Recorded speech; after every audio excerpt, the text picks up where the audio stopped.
They told her she'd be broken by morning.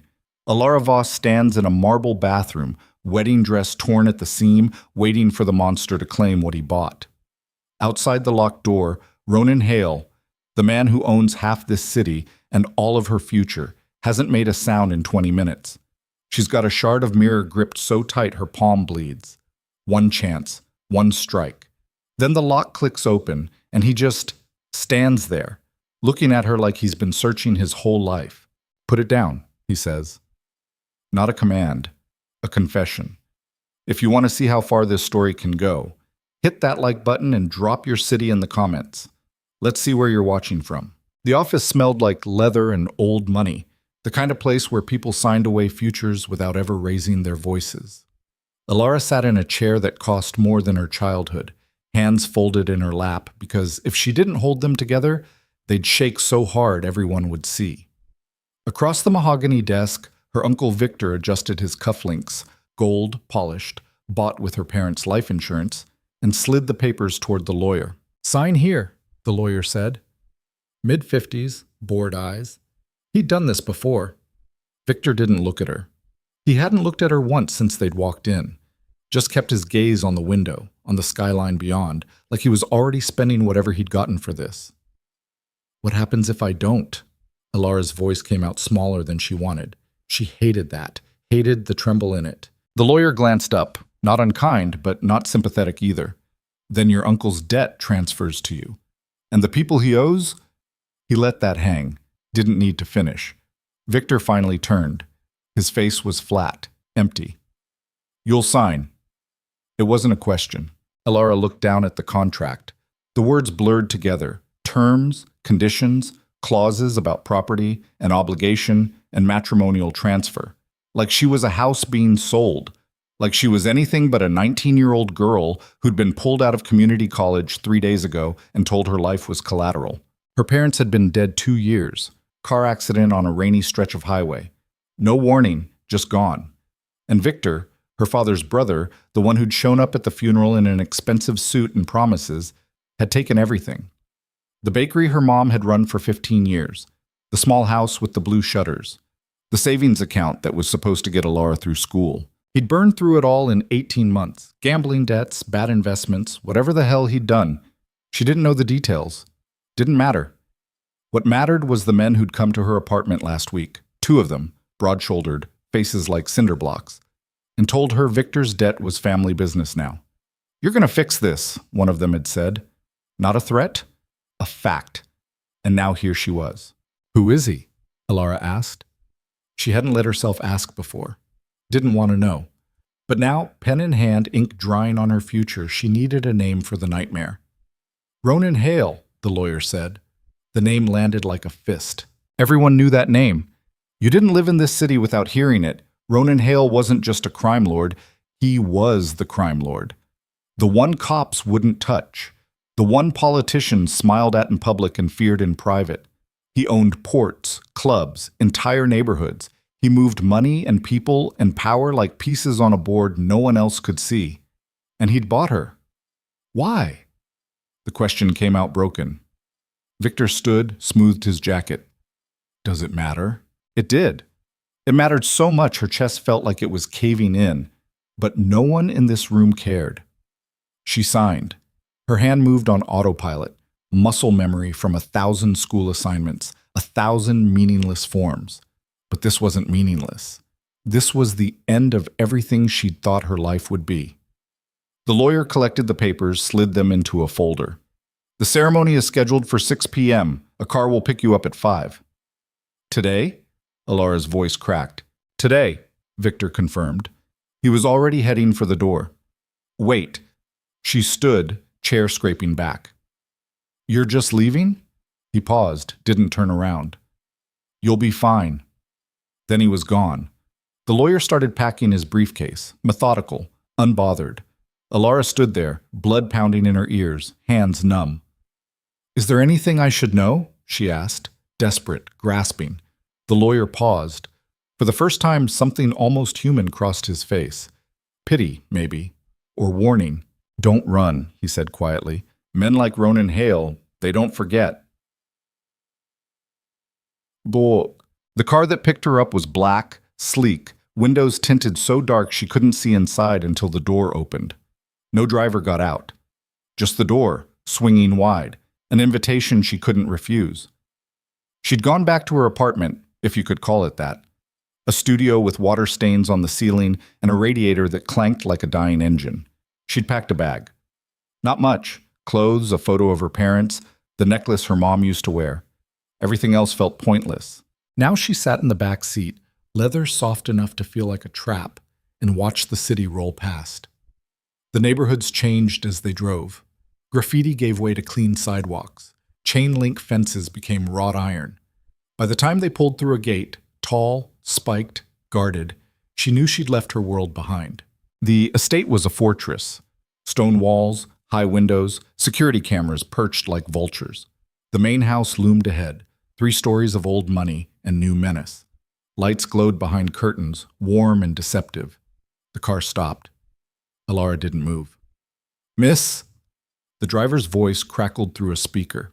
First time he'd spoken. "They're waiting." Her legs felt like concrete as she stepped out. The air was colder here, or maybe that was just her.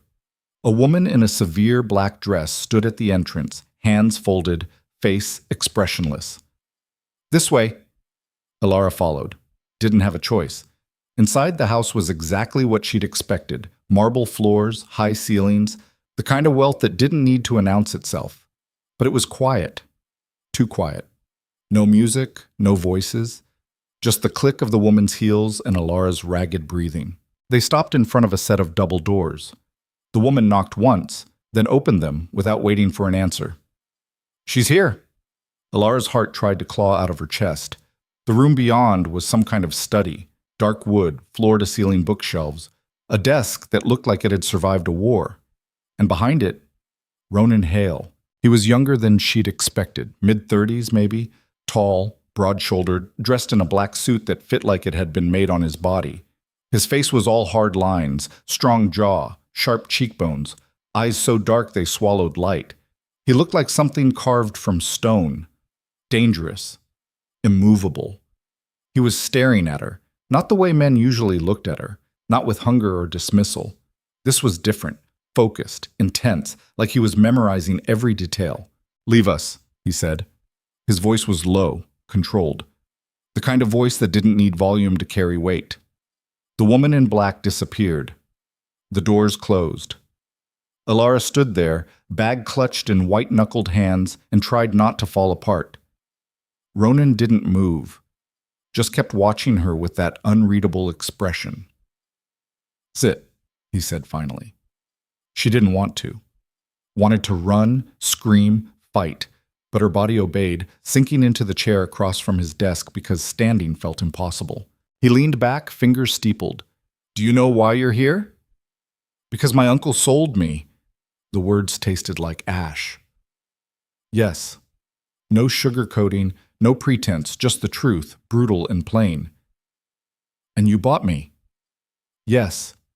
She wanted to hate him, wanted to throw every ounce of rage and fear at this man who'd turned her into property. But when she looked at him, really looked, she saw something that didn't fit. He wasn't gloating, wasn't smirking. If anything, he looked careful. "Why?" She forced the question out. His jaw tightened. For a long moment, he didn't answer. Then quietly, "Because if I hadn't, someone else would have." That wasn't an answer. That was an excuse. "So this is charity?" She couldn't keep the bitterness out.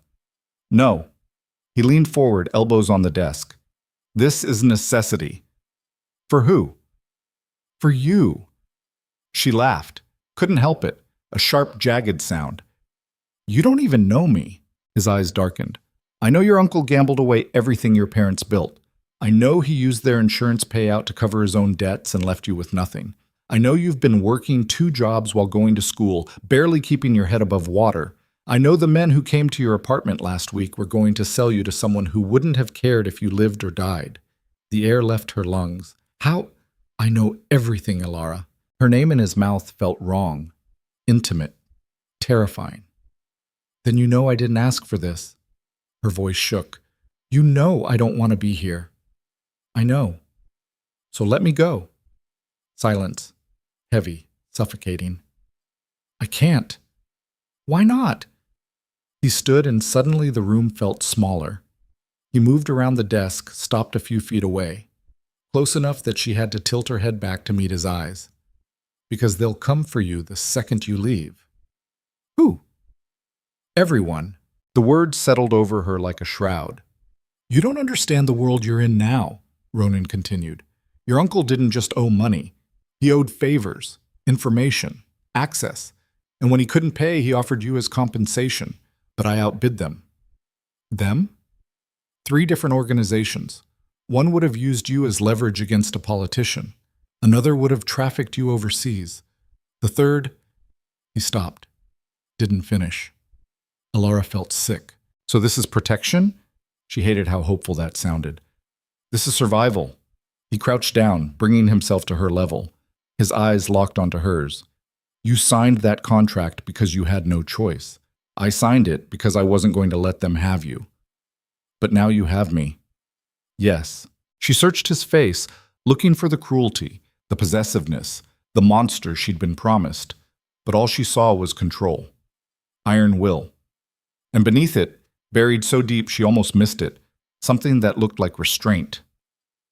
What happens now? She whispered. We get married. You live here, and no one touches you. That's it? He stood, stepped back, putting distance between them. That's it. She didn't believe him. Couldn't. Men didn't buy women and ask for nothing in return. What do you want from me? His expression shifted. Just a fraction. Something raw flickering across his face before he locked it down. Nothing you're not willing to give. Well, the ceremony was a mockery. No guests. No flowers.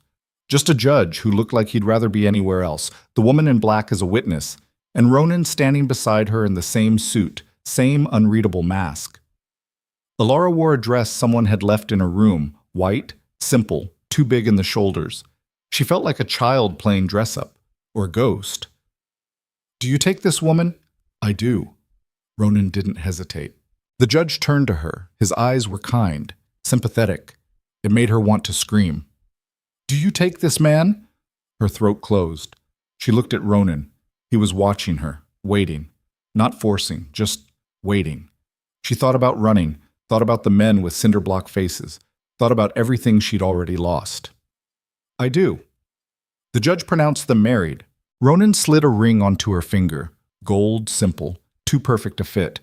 She didn't have one for him. No one had told her to bring one. He didn't seem to care. You may kiss the bride. Ronan's eyes flicked to hers, a question. She shook her head. Barely. Just enough. He nodded, turned to the judge. We're done. The judge left. The witness left. And Alara stood there, married to a stranger, wearing a ring that felt like a shackle. Come on. Ronan's voice was quiet. I'll show you your room. Your room. Not our room.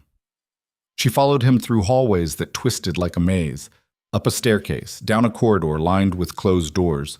He stopped in front of one, pushed it open. The room beyond was beautiful. Huge.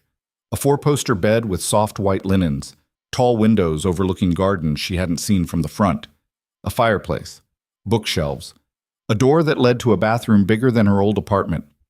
This is yours, Ronan said. No one comes in without your permission. She stepped inside, numb. There's clothes in the closet. Food in the kitchen downstairs whenever you want it. If you need anything, there's a phone on the nightstand. Just dial 0. He was leaving. She could feel it. And the thought of being alone in this massive, silent house made her panic. Wait, she turned. Where will you be? Down the hall. And tonight? His jaw tightened. I'll be down the hall. She didn't understand. You're not… No. His voice was firm, final. Not unless you ask. The relief was so sharp it cut, but so was the confusion. Why? The question kept coming back. Why buy her if he didn't want what everyone else wanted? Ronan looked at her for a long moment, then, so quietly she almost didn't hear. Because you've been hurt enough. He left before she could respond. The door clicked shut, and Alara stood in a room that was supposed to be hers, in a house that was supposed to be her prison, and felt the weight of everything finally crash down. She didn't cry, couldn't, just sank onto the edge of the bed and stared at the ring on her finger until the light outside faded to black. Book. She didn't sleep. How could she? Every creak of the house sounded like footsteps. Every shadow looked like a threat. She kept waiting for the door to open, for Ronan to change his mind, for the nightmare to start. But the door stayed closed.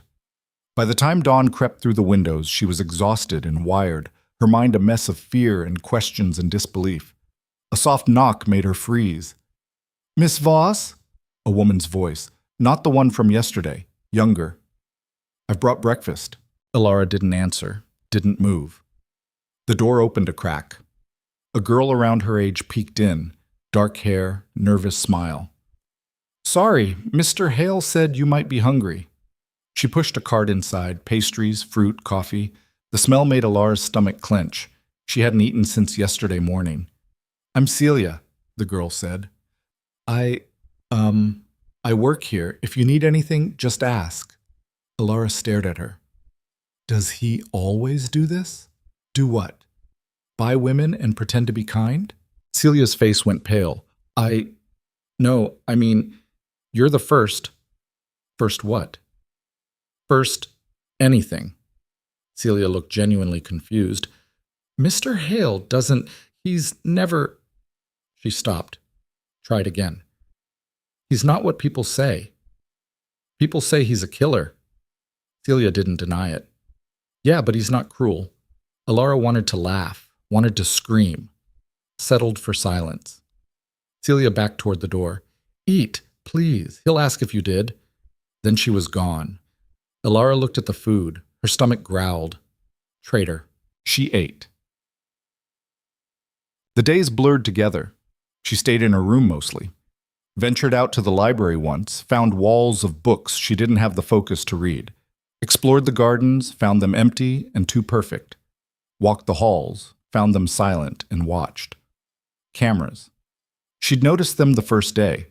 Small, discreet, everywhere. She wasn't a guest, she was an inmate, but Ronan kept his distance. She'd see him sometimes, crossing the foyer, talking on the phone in his study, standing at a window with that same controlled stillness. He never approached, never spoke unless she did first. Which she didn't. What would she even say? A week passed, then 2. Celia brought her meals, a housekeeper named Margot cleaned her room, a man named Thomas managed the estate. They were all polite, professional, and clearly terrified of their employer. Elara started to feel like a ghost haunting someone else's life. Then, on the 15th day, she made a mistake. She went downstairs late at night, couldn't sleep, wanted something to drink. The kitchen was dark. She fumbled for the light switch and froze. Ronan sat at the counter, glass of whiskey in hand, shirt unbuttoned, looking more human than she'd ever seen him. He looked up, no surprise, like he'd known she was there. Can't sleep? He asked. Her hand was still on the light switch. I didn't mean to... It's your house, too. Was it? It didn't feel like it. She moved to the fridge, hyper-aware of his eyes on her, poured herself water. Her hands shook. Elara. She turned. He was watching her with that same intensity. Are you afraid of me? The question caught her off guard. Honest. Direct. Yes, she admitted. He nodded slowly, like he'd expected that. Do you want to leave? Her breath caught. Can I? No. At least he was honest. Then what does it matter if I'm afraid? He stood, and she tensed. But he didn't come closer, just set his glass down, careful. It matters to me. Why? Because I didn't do this to make you afraid. Then why did you do it? His jaw clenched. She'd hit something, a nerve, a truth he didn't want to give. You wouldn't believe me if I told you. Try me. Silence. Thick, charged. Then, so quietly, because I've been looking for you for a long time. The words didn't make sense. You don't know me. I know more than you think. That's not an answer. It's the only one I can give right now. Frustration boiled over. You can't just lock me in a cage and expect me to be grateful for the guilt bars. I'm not asking for gratitude. Then what are you asking for? He moved then, not toward her, toward the window, stared out at the dark gardens. Time, he said finally. Just time. For what? He didn't answer. Alara stood there, water forgotten, and felt something shift. Not trust, not even understanding, but curiosity. Dangerous, unwanted curiosity. Who are you? She whispered. He turned his head, profile sharp in the dim light. Someone who's been where you are. Trapped? Sold. The word hit like a punch. Before she could respond, his phone buzzed. He pulled it out, glanced at the screen. His entire demeanor changed, shoulders stiffening, eyes going cold. Go back to your room. What? Now, Alara. The command in his voice left no room for argument. She went. But as she reached the stairs, she heard him answer the call. Where? Not a question, a demand. Pause. I'll handle it. Another pause. No. Keep her out of it. Her. Alara's heart hammered as she climbed the stairs, slipped into her room, closed the door. She pressed her ear against it. Silence. Then footsteps. Fast. Purposeful. She heard the front door open. Close. An engine roared to life, and Alara stood there, alone in the dark, and realized something terrifying. She wanted to know where he was going. She wanted to know what handle it meant. She wanted to know why a man who'd bought her like property looked at her like she was the answer to a question he'd been asking his whole life. The fear was still there, but now it had company, and that was so much worse. Bulkan. He came back 3 hours later. She knew because she was still awake, still listening. The front door. Heavy footsteps. Then, voices. Low. Urgent. She cracked her door open. Contained. A man's voice. Unfamiliar. For now. Ronan. Flat. Tired. He's going to retaliate. Let him try. Sir, if he finds out about... He won't. Pause. And if he does, then I'll end it. The finality in those words made her shiver. The voices faded. She heard Ronan's footsteps on the stairs, coming closer. She should close the door, pretend to sleep, but she didn't. He stopped when he saw her. They stared at each other across the dim hallway. His shirt had blood on it. Not much, just a spray across the collar. You should be asleep, he said. So should you. His mouth almost twitched. I don't sleep much. Why not? He studied her, like he was deciding how much truth to give. Because the people I've killed don't let me. Most men would have lied, softened it. He just said it. How many? She didn't know why she asked. Enough to lose count. She should be horrified, should run, lock the door. Instead, did they deserve it? His eyes darkened. Some of them. And the others? Collateral. The honesty was brutal. But it was honest. Is that what I am? She asked. Collateral? No. Then what? He took it a step closer. Not threatening, just closing the distance. You're the one thing I've done right. Before she could process that, he turned and walked to his room. The door closed. And Alara stood in her doorway, heart racing, mind spinning, and realized something that terrified her more than anything else. She believed him. Shit. Morning came with a knock. Celia, with breakfast and news. Mr. Hale wants to see you in his study when you're ready. Alara's stomach dropped. Why? He didn't say. She dressed carefully, jeans, sweater, armor, and cotton. Her hands shook as she walked downstairs. The study door was open. Ronan sat behind his desk, but he wasn't working, just waiting. When she entered, he stood. Sit. She did. He slid a folder across the desk. What is this? Everything your uncle took from you. She opened it. Deeds, bank statements, legal documents, her parents' bakery, ownership transferred back to her name, the house with blue shutters, mortgage cleared, accounts restored. I don't understand. It's yours, all of it. How? I bought it back. From the banks, from the creditors, from everyone he sold it to. Her hands trembled. Why would you? Because it was stolen from you. tears burned. She blinked them back. I can't pay you for this. I'm not asking you to. Then what do you want? He leaned back, expression carefully neutral. I want you to stop looking at me like I'm going to hurt you. The vulnerability in that admission cracked something open. I don't know how, she whispered. Then learn. He stood. The bakery needs work. I've hired contractors. They start next week. If you want to be involved, Celia will arrange transportation. He was giving her a choice, agency, something. Ronan? He paused at the door. Why are you doing this? He looked back. And for the first time, she saw past the control, saw something raw and desperate and devastating. Because someone should have done it for me. Then he was gone. And Alara sat there, surrounded by pieces of her stolen life, and felt the first crack in the wall she'd built around her heart. She went to the bakery the next day. Celia drove her, black SUV, tinted windows, a man named Marcus riding shotgun who definitely had a gun.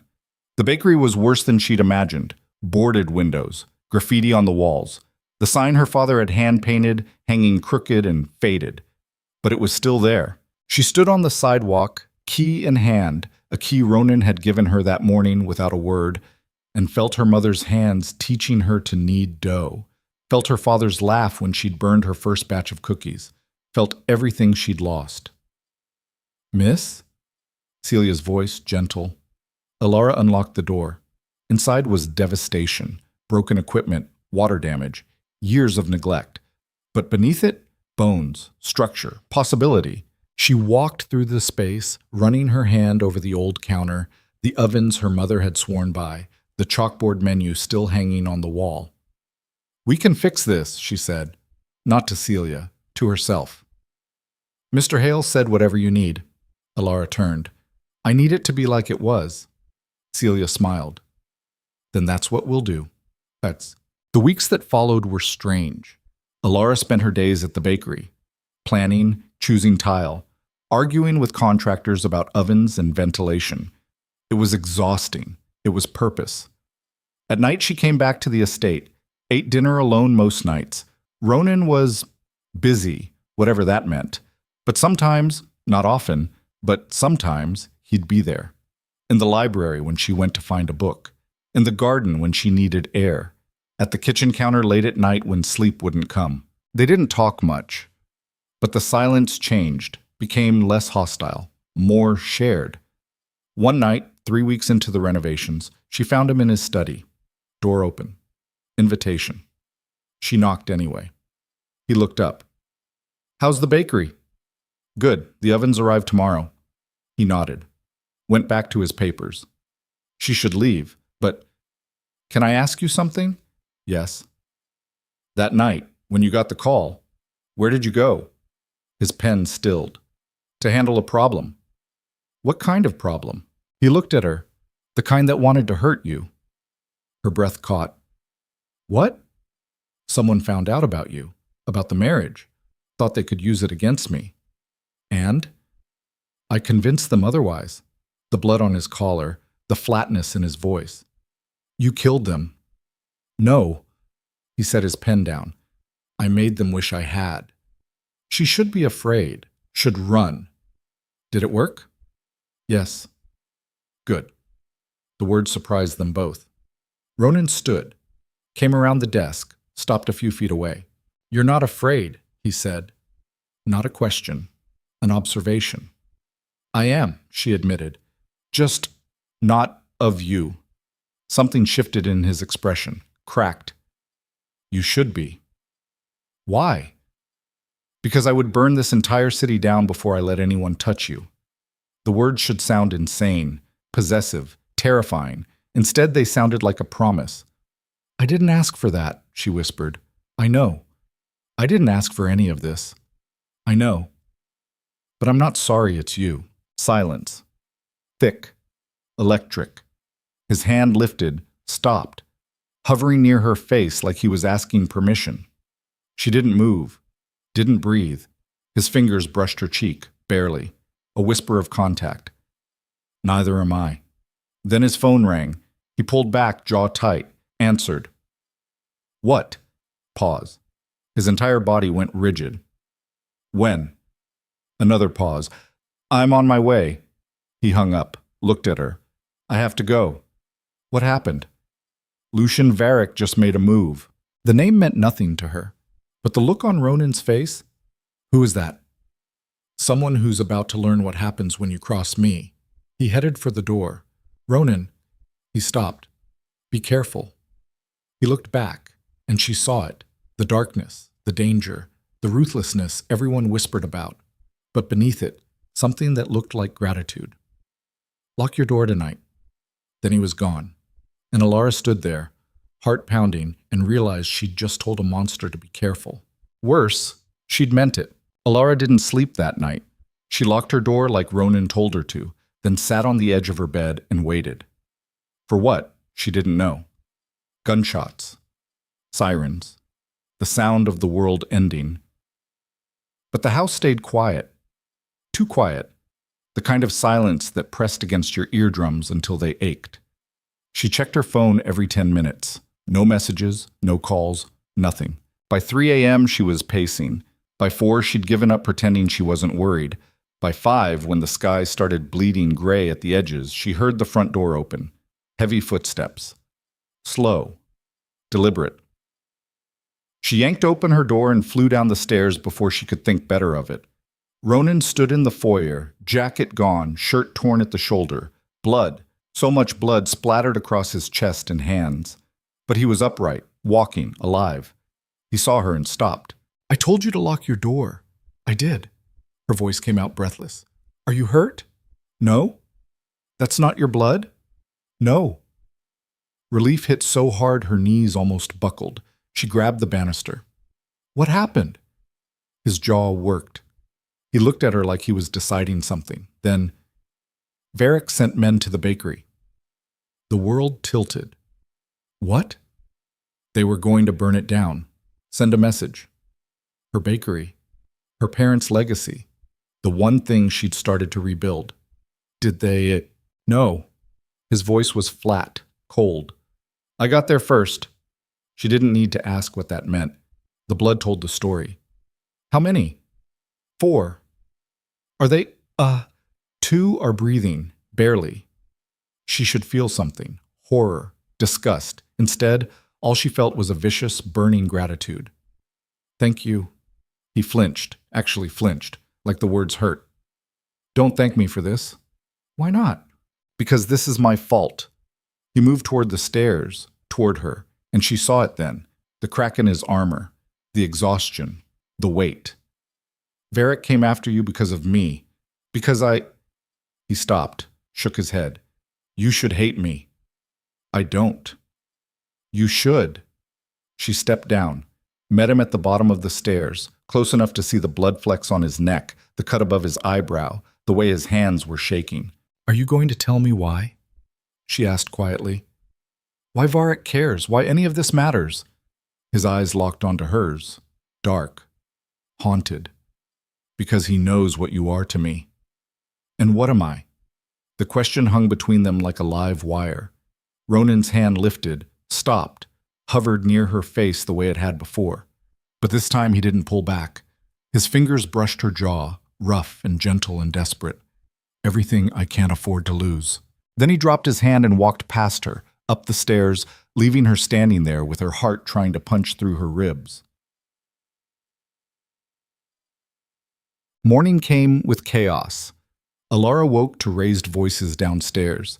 She pulled on jeans and a sweatshirt and followed the sound to Ronan's study. The door was open. Inside, 3 men stood around his desk, Marcus, the driver who'd taken her to the bakery, and 2 others she didn't recognize. All of them looked like they hadn't slept. All of them looked ready to kill something. Ronan sat behind his desk, cleaned up now, suit perfect, face carved from ice. So tss. Can't just let this slide, one of the men was saying. 30s scar down his left cheek. Varric's testing you. He's waiting to see if you'll... I know what he's doing, Kane. Then why aren't we moving? The scarred man, Kane, slammed his palm on the desk. We've got the locations. We've got the firepower. We end this tonight. No. Boss, I said no. The temperature in the room dropped 10 degrees. Kane's jaw clenched. He went after your... He stopped, eyes flicking to the doorway, to Alara. Everyone turned. Ronan's expression didn't change, but something shifted in his posture, a tension that hadn't been there before. Out, he said. Not to her, to them. The men filed past her. Kane gave her a look she couldn't read, part curiosity, part calculation. Then they were gone. Ronan stood. You shouldn't be here. Why not? They were talking about me. They were talking about strategy. Same thing, apparently. He moved around the desk, closer. Alara, don't. She held up a hand. Don't tell me to go back to my room. Don't tell me I'm safer not knowing. I'm already in this. So tell me, what is Varric testing? What does he want? Ronan's jaw worked. For a long moment, he just looked at her. Then, he wants my territory, my contacts, my operations. And he thinks you're the leverage he needs to get them. Because you married me? Yes. So this is about power. Everything in my world is about power. She absorbed that. And if you go after him, if you end this like Kane wants, then we go to war. And wars have casualties. Meaning me.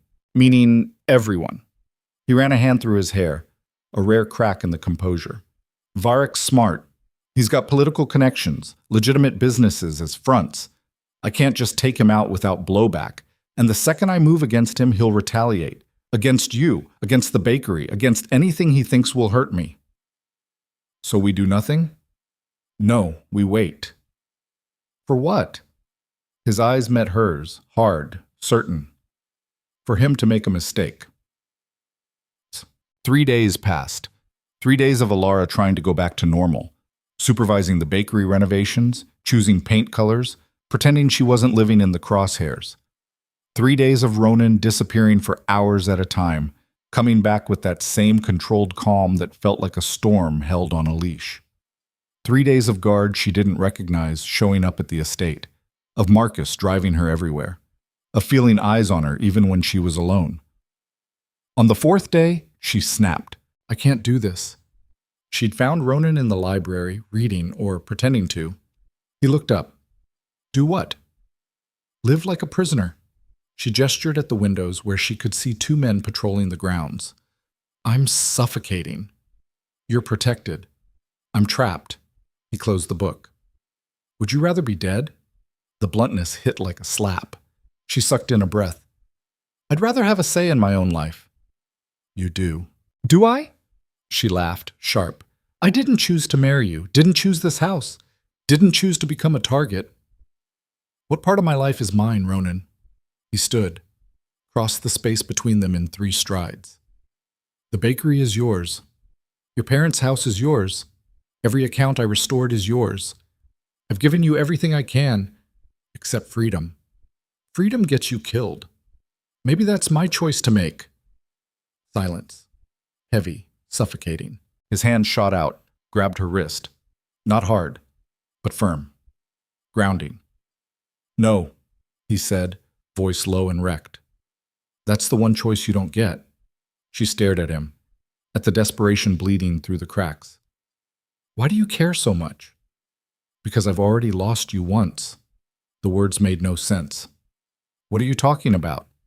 His grip loosened. He let go, stepped back. Forget it. No, you can't just... She followed him. What do you mean you lost me? He turned, and the look on his face stopped her cold. 8 years ago, I was nobody, just another street kid running numbers for men who'd kill me the second I stopped being useful. I was 17, angry, starving, and one night I tried to rob a bakery. Her breath caught. It was stupid, desperate, but I hadn't eaten in 2 days and the place was closed and I thought... He exhaled. I thought I'd be in and out before anyone noticed. No, but someone was still there. A girl, maybe 16. She was cleaning up, humming to herself. And when I came through the back door, she just looked at me. Not scared, just sad. Alara's vision blurred. She gave me bread. A whole loaf, still warm, And when I tried to leave, she made me sit down and eat it there. Made me promise I'd come back if I was hungry again instead of breaking in. Ronan, you don't remember. Not a question. A fact. Why would you? It was 8 years ago. I was just some dirty kid. One of dozens you probably helped. But she did remember. Not clearly. Not the face. Not the name. But the moment. The feeling. A boy with hollow eyes and bruised knuckles.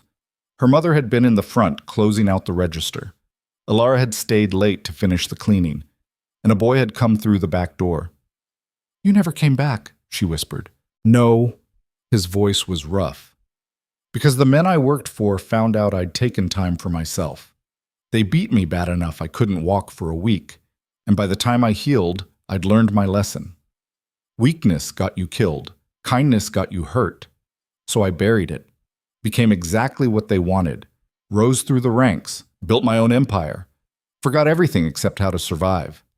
He moved to the window, stared out at nothing. "But I never forgot that bakery. Or the girl who saw me as human when no one else did. And when I heard Victor Voss was selling his niece to cover his debts, when I found out it was you," his hands fisted, "I couldn't let them have you." Alara's legs gave out. She sank onto the couch. "You bought me because I gave you bread?" "I bought you because you gave me the only moment of grace I've ever known." He turned. "And because I've spent 8 years trying to become someone worthy of it." Tears spilled down her cheeks. She couldn't stop them. "You should have told me." "Would it have changed anything?" "Yes." "How?" She stood, crossed to him, looked up into that scarred, beautiful face. "I would have understood why you look at me like I'm going to disappear." His breath shuddered. "You almost did. If I'd been one day slower, if someone else had gotten to Victor first. But they didn't. They could have. But they didn't." She grabbed his shirt, held on. "I'm here. Right now. And I'm not going anywhere." His hands came up, cupped her face, thumbs brushing away tears. "You don't know what you're saying." "Yes, I do." "Alara." She kissed him. Not soft, not tentative, desperate and messy and real. Every ounce of fear and confusion and want she'd been shoving down for weeks. For a heartbeat, he didn't move. Then he kissed back, hungry and careful and devastating. His hand slid into her hair, hers fisted in his shirt. The world narrowed to breath and heat, and the taste of something that felt like salvation. When they broke apart, both gasping, he pressed his forehead to hers. "This doesn't change anything," he said roughly. "You're still in danger. Varek's still circling. I'm still a killer. I know. And you're okay with that?" She pulled back enough to meet his eyes. "Are you okay with the fact that I'm not afraid of you anymore?" Something raw crossed his face. "I don't know how to do this." "Do what?" "Be good for you." "Then be bad." She held his gaze. "Be exactly who you are. Because that's who I'm choosing." His control shattered. He kissed her again, harder this time, backing her against the wall, hands everywhere, like he was trying to prove she was real. She arched into it, into him, into everything she'd been denying. The door slammed open. They broke apart. Ronan spun, putting himself between her and the entrance. Marcus stood there, phone in hand, face ashen. "Boss, we've got a problem." The problem was a video. Ronan pulled it up on his computer. Alara stood behind his chair, hand on his shoulder, and watched. It was the bakery. Her bakery. Broad daylight, and standing in front of it, arms crossed, smile sharp as a blade. Lucien Varek. He was younger than she'd expected, early 30s maybe. Handsome in a polished, dangerous way. Expensive suit, slicked back hair. The kind of man who looked good in photos and bad in person. "Hello, Ronan." His voice was smooth, cultured. "I hope you're watching this. I'd hate for my message to go unheard." The camera panned to show the bakery's new windows, the fresh paint, the sign being installed. "Beautiful work, really. I can see why she's so attached." Varek's smile widened. "It would be a shame if something happened to it." Ronan's hands curled into fists. "But I'm a reasonable man. So here's my offer. You give me the Southport contracts and the distribution network, and I'll leave your pretty little wife and her precious bakery alone. You have 24 hours to decide." The video cut to black. Silence. Then Ronan stood so fast his chair slammed back. "Get everyone here. Now." Marcus left. Alara grabbed Ronan's arm. "What are you going to do? End this." "How?" He turned, and the look in his eyes was pure ice. "The way I should have from the start. You said going after him would start a war. Then we'll have a war. Ronan, he threatened you." His voice was deadly quiet. "He put a target on your back, on something you love. There's no negotiation after that. But if you give him what he wants, he'll just ask for more. Men like Varric don't stop. They take and take until there's nothing left." She knew he was right, but what if he hurts someone? What if he won't get the chance? The certainty in his voice should have scared her. Instead, it felt like vindication. Within an hour, the study was full. Kane and Marcus and 4 others, all hard-faced men with violence in their eyes. A war council. Alara stayed. No one questioned it. Ronan stood at the head of the desk, a map of the city spread out before him. "Varric's getting sloppy," he said. "He's showing his face, making threats in public. That means he's either desperate or overconfident." "Both," Kane said. "He thinks you're soft now, thinks the marriage made you weak." Ronan's jaw tightened.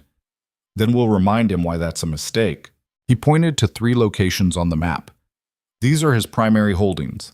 A club in the financial district, a warehouse near the docks, an import business in the industrial zone. We hit all 3 simultaneously, cripple his cash flow, send a message." "What kind of message?" one of the men asked. Ronan's smile was cold.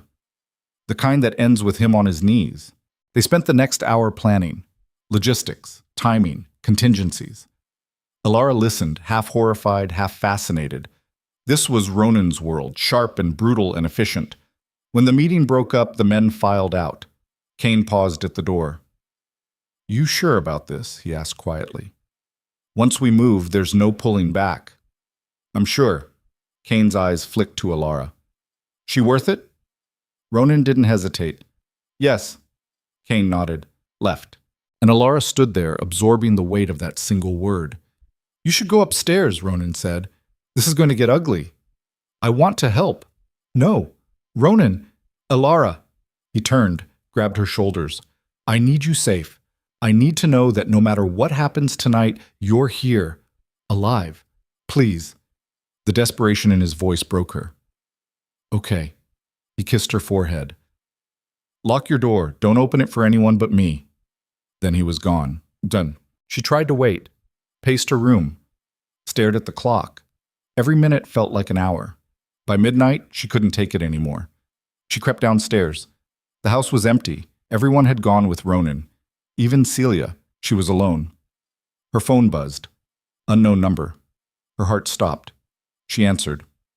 "Hello, Alara?" Varric's voice, smooth as poison.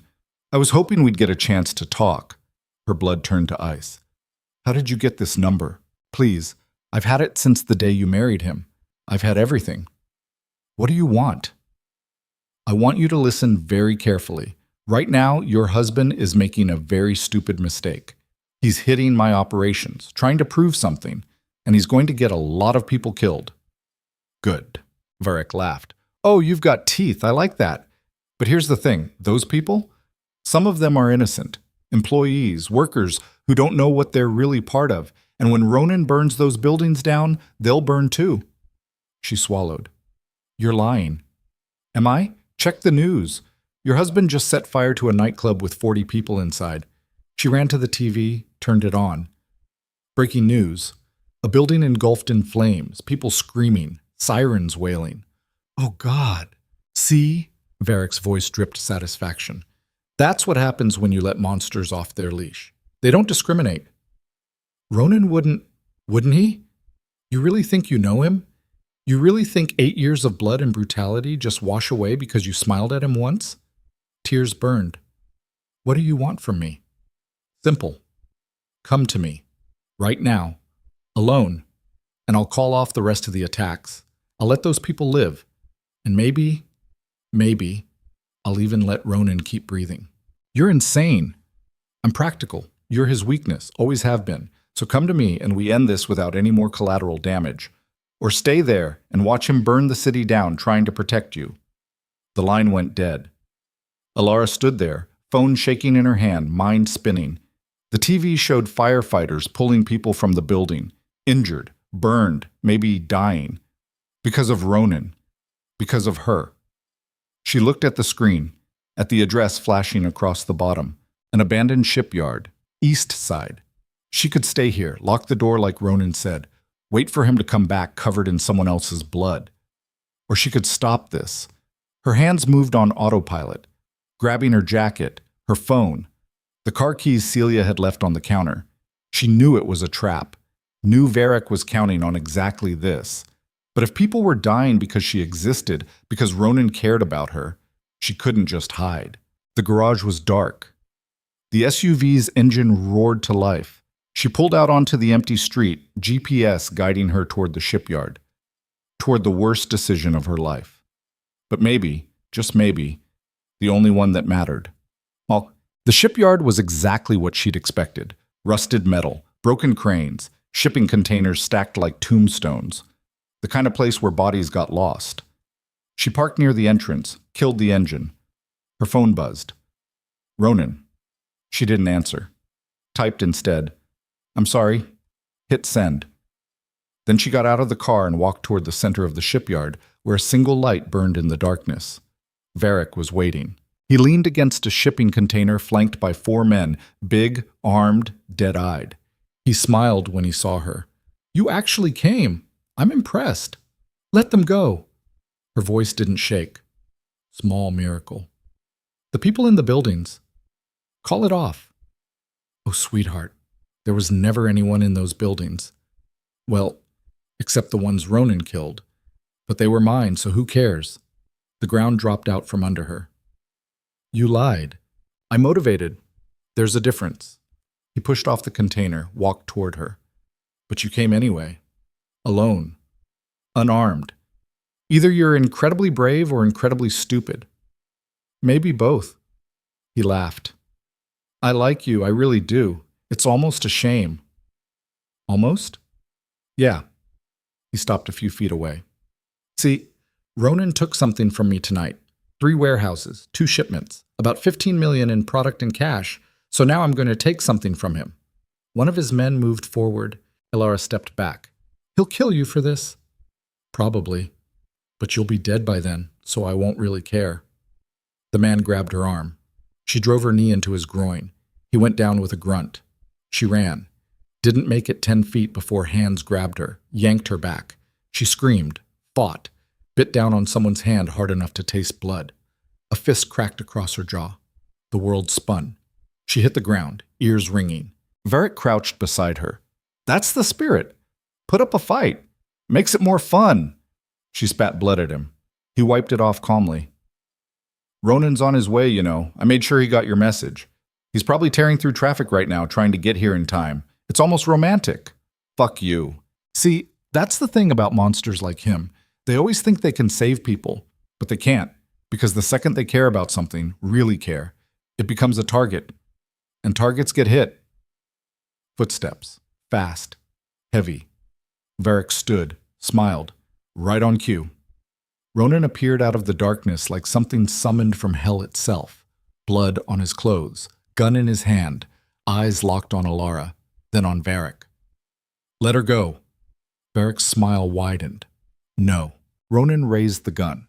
"I won't ask twice. Go ahead, shoot, but I've got 4 men with guns on her right now. You pull that trigger, she dies before I do." Alara could see it, the calculation in Ronan's eyes, the odds, the risk. He lowered the gun. "Smart." Varric gestured. "Now drop it." Ronan dropped it. "Kick it away." He did. "Good. Now?" Alara grabbed a piece of rebar from the ground and swung. It connected with the nearest guard's knee. He screamed, dropped, chaos erupted. Ronan moved, fast, brutal, lethal. He hit the second guard before the man could raise his weapon. Bone crunched. The guard went down. The third fired, missed. Ronan grabbed him, used him as a shield. The fourth guard hesitated. Ronan didn't. Single shot, clean. The guard dropped. The man he was holding tried to break free. Ronan snapped his neck.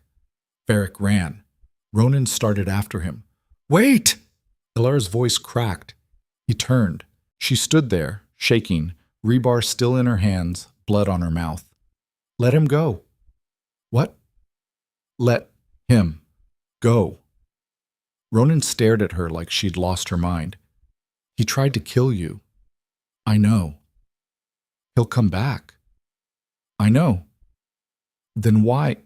"Because if you kill him right now, in front of me, I'll never be able to separate you from this." She gestured at the bodies, the blood, the nightmare. "And I need to be able to do that. I need to know you're more than just—" Her voice broke. "Please." Silence. Then Ronan's shoulders dropped, just a fraction. He let Varric disappear into the darkness, and crossed to her instead. His hands framed her face, gentle, despite the violence still humming under his skin. "You came here," he said hoarsely. "You walked into a trap to stop you from killing people. They weren't real. I didn't know that. You should have stayed safe, though." "I couldn't!"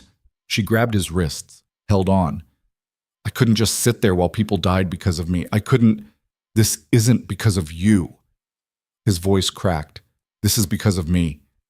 Because I'm exactly what everyone says. A monster, a killer, someone who destroys everything he—" She kissed him. Hard, desperate, tasting blood and tears and truth. When she pulled back, her eyes were fierce. "You're the man who gave me back my life, who protected me, who—" She swallowed. "Who I'm choosing. All of you. Even the dark parts." His forehead dropped to hers. "You don't know what you're choosing." "Yes, I do." She pulled back, met his eyes. "I choose you. I choose this. I choose us. Ilara, no going back, Ronan. Not for me. Not anymore."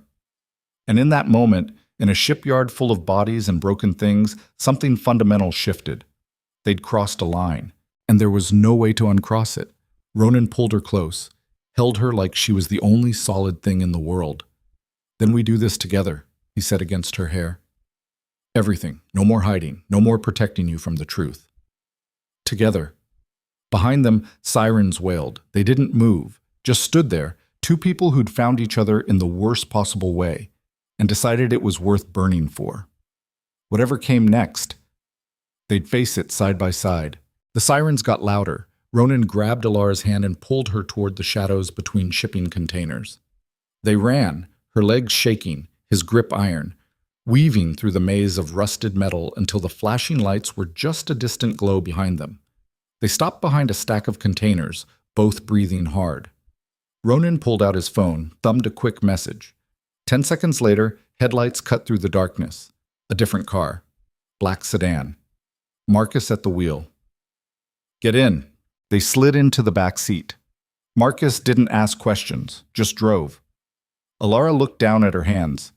They were shaking, covered in dirt and blood. Some hers, some not. The adrenaline was wearing off, leaving behind a cold, hollow ache. "You're hurt." Ronan's voice cut through the fog. She touched her jaw where Varric's man had hit her. It was swelling already. "I'm fine." "You're not fine." "Neither are you." He had blood soaking through his shirt, a gash across his forearm, bruises forming along his knuckles. But his eyes were locked on her face like he was cataloging every scratch, every bruise, every mark. "I shouldn't have left you alone," he said quietly. "You had to." "No, I could have sent Kane, could have stayed with you, but I wanted—" He stopped, jaw working. "I wanted Varric to see what happens when you threaten what's mine." Did he? He will. The certainty in those words should have scared her. Instead, it settled something deep in her chest. Marcus pulled through the estate gates 20 minutes later. The house was lit up like a fortress, every window glowing, security patrolling the grounds. The second the car stopped, Celia came running out. "Oh my God!" She pulled Ilara into a hug so tight it hurt. "We thought, when you didn't answer your phone, I'm okay." "You're bleeding." "I'm okay." Celia pulled back, eyes wet. "Don't do that again, please." Alara didn't promise. Couldn't. Inside, Ronan steered her straight to his study, closed the door, locked it. Then he just stood there, back to her, shoulders rigid. Say it, she said quietly. Say what? That I was stupid, that I could have gotten killed, that I... He spun around. You could have died. But I didn't. You got lucky. No. She stepped closer. I made a choice. A stupid one. Maybe, but it was mine. His control cracked. He closed the distance in 2 strides, hands framing her face, thumb tracing the bruise on her jaw with a gentleness that didn't match the fury in his eyes. If he'd killed you, his voice broke. If I'd gotten there 30 seconds later, you didn't. I could have. She covered his hands with hers. But you didn't, and I'm here, and we're both still breathing, so what now? He searched her face, looking for something. Fear, maybe. Regret. But all he found was certainty. Now we finish this, he said. The War Council reconvened at dawn. Alara sat in the corner of the study, watching as Ronan laid out the new plan. Kane and Marcus and the others listened, faces grim. Varric's exposed now, Ronan said, pointing to the map. He showed his face at the shipyard, made threats on camera. The police are looking for him. So are half the organizations in this city who don't want the heat he's bringing down. Which means he'll go to ground, Kane said, or he'll get desperate. Marcus leaned forward. Desperate men make mistakes. Or they burn everything down on their way out. Kane's eyes flicked to Alara. He's already proven he'll go after her. What's stopping him from finishing the job? Ronan's jaw tightened. Me. With respect, boss, you can't be everywhere. Then we make sure she's somewhere he can't reach. Alara stood. No. Every head turned. I'm not hiding. Alara, Ronan started. No. You said we do this together. That means I don't get locked in a safe room while you handle everything. I stay. I help. Or this whole partnership thing is bullshit. Silence. Kane whistled low. She's got a point. Ronan's eyes locked onto hers, a battle of wills. She didn't blink. Finally, he turned back to the map. Fine, but you don't leave this property without Marcus and a full security detail. And if I say run, you run, no questions. Deal. The planning continued. Alara absorbed every word, learned the names of Varric's associates, his properties, his routines, learned how money moved through the city's underworld, learned that Ronan's empire wasn't built on chaos. It was built on information, control, and the kind of patience that looked like mercy until it wasn't. By noon, they had a strategy. By evening, Ronan was gone again. Alara spent the next 3 days at the bakery. It was the only place that felt normal. The contractors were finishing up. New ovens installed, floors polished, walls painted the same warm yellow her mother had chosen 15 years ago. She threw herself into it, choosing dishes, testing recipes, trying to remember how her mom's cinnamon rolls had tasted. Marcus and 2 other guards stayed close. She pretended not to notice. On the 4th day, Celia showed up with boxes of her parents' things. Mr. Hale had these pulled from storage, she said. Thought you might want them. Alara's hand shook as she opened the first box.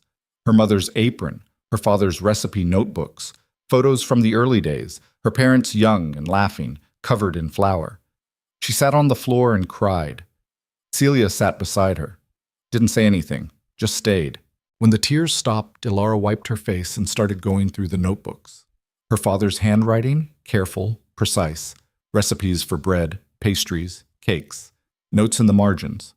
Sarah likes extra cinnamon. Alara prefers chocolate chips. She'd forgotten he used to do that. Customize everything for them. At the bottom of the box, wrapped in tissue paper, she found a photograph. Her parents on their wedding day. Young, happy. Her mother's hand on her father's chest, his arm around her waist. They'd looked at each other the way Ronan looked at her. Like the world could burn, and it wouldn't matter as long as they had each other.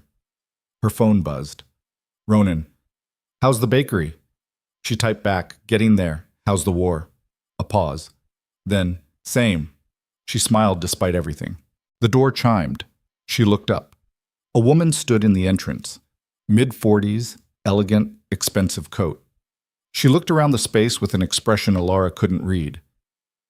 "We're not open yet," Alara said, standing. The woman's eyes landed on her. "I know. I'm not here for pastries." Something in her tone made Alara's spine straighten. Marcus moved closer. "Then what are you here for?" The woman stepped inside, closed the door behind her. "To give you a warning." "About?" "Ronan Hale." The air went cold. "Who are you?" "My name is Victoria Cross, and 8 years ago, Ronan killed my husband." Teats. Alara's heart slammed against her ribs. Marcus had his hand on his weapon, but Victoria just stood there, calm, hands folded. "I think you should leave," Alara said. "I will, after you hear me out." "I don't want to hear anything from you." "That's because you don't know what he is." "I know exactly what he is." Victoria's smile was sad. "No. You know what he's shown you. There's a difference." Marcus stepped forward. "Ma'am, you need to go." Victoria ignored him, kept her eyes on Alara. "My husband wasn't a good man. I'm not going to pretend he was. He was involved in things, bad things. But he was trying to get out, made a deal with the feds, was going to testify against half the crime families in this city." Alara's stomach twisted. "Ronan found out. And one night my husband disappeared. They found his body 3 weeks later. What was left of it?" "Why are you telling me this?" "Because you need to understand something. Ronan Hale doesn't protect people. He owns them. And the second you stop being useful, or the second you become a liability, he'll do to you what he did to my husband." "You're lying." "Am I?" Victoria pulled out her phone, pulled up a photo, held it out. Alara didn't want to looked anyway. It was a crime scene photo. A body, barely recognizable as human, burned, broken, dumped in a ditch like trash. She felt sick. "That's what your husband does to people who cross him," Victoria said quietly. "That's the man you're sharing a bed with." "Get out!" Alara's voice shook. "Alara, get out!" Victoria pocketed her phone, headed for the door, paused with her hand on the handle. "He's using you," she said. "I don't know why. But men like him don't fall in love. They strategize. And when you figure out what his strategy is, when you realize you're just a piece on his board, it'll be too late." Then she was gone. Alara stood there, shaking, staring at the space where Victoria had been.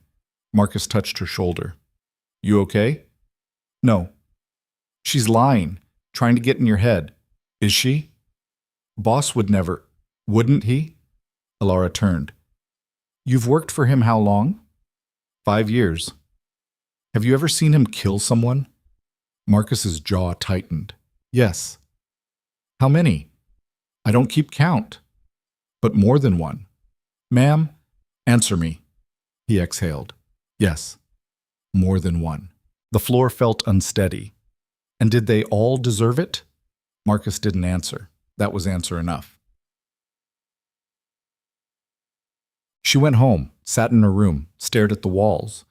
When Ronan came back that night, late, exhausted, she was waiting in his study. He stopped when he saw her. "What's wrong?" "Victoria Cross came to see me today." The temperature dropped. Ronan's expression went blank. "What did she say?" "That you killed her husband." "I did." The admission was so casual it felt like a slap. "Just like that?" Alara stood. "No explanation? No context?" "You want context?" He moved to the bar, poured whiskey. "Her husband was a rat. Was going to send 20 people to prison to save his own skin. Some of those people had families, kids. So I made sure he didn't get the chance." "By torturing him to death?" Ronan's hand stilled on the glass. "She showed you the photos." "Yes." He drank, set the glass down. "Then you know what I'm capable of." "I thought I did, but seeing it—" Her voice cracked. "That's not justice, Ronan. That's butchery. In my world, they're the same thing." "They're not." "Then you're in the wrong world." He turned, eyes hard. "You want to know the truth? Fine. I've killed 37 people. Some fast, some slow. Some because they deserved it. Some because it was necessary. I've broken bones and burned buildings and destroyed lives because that's what survival looks like where I come from. She flinched. You knew this, he continued. You said you chose all of me, the dark parts too. So what changed? I saw it. I saw what you did to someone, and Tears burned. I don't know if I can reconcile that with the man who gave me back my parents' bakery. Then don't. His voice was flat. Choose. Right now.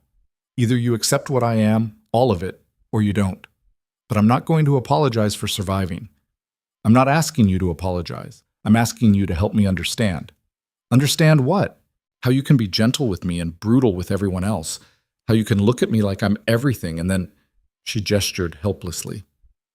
Then do that to someone. He crossed to her, stopped inches away. Because you're different, he said quietly. You've always been different. The rest of the world? They take and destroy and expect no consequences. But you... His hand lifted, cupped her face. You gave me bread when I was starving, saw me as human when no one else did. So yes, I'm gentle with you. Because you're the only good thing I've ever had. And that makes it okay? The violence? The killing? No, but it makes it worth it. She pulled away. I can't. I need time. Time for what? To think. To process. To figure out if I can live with this. Something raw crossed his face. You mean, figure out if you can live with me? She didn't deny it. He nodded slowly, stepped back. Take all the time you need. Then he walked out of his own study.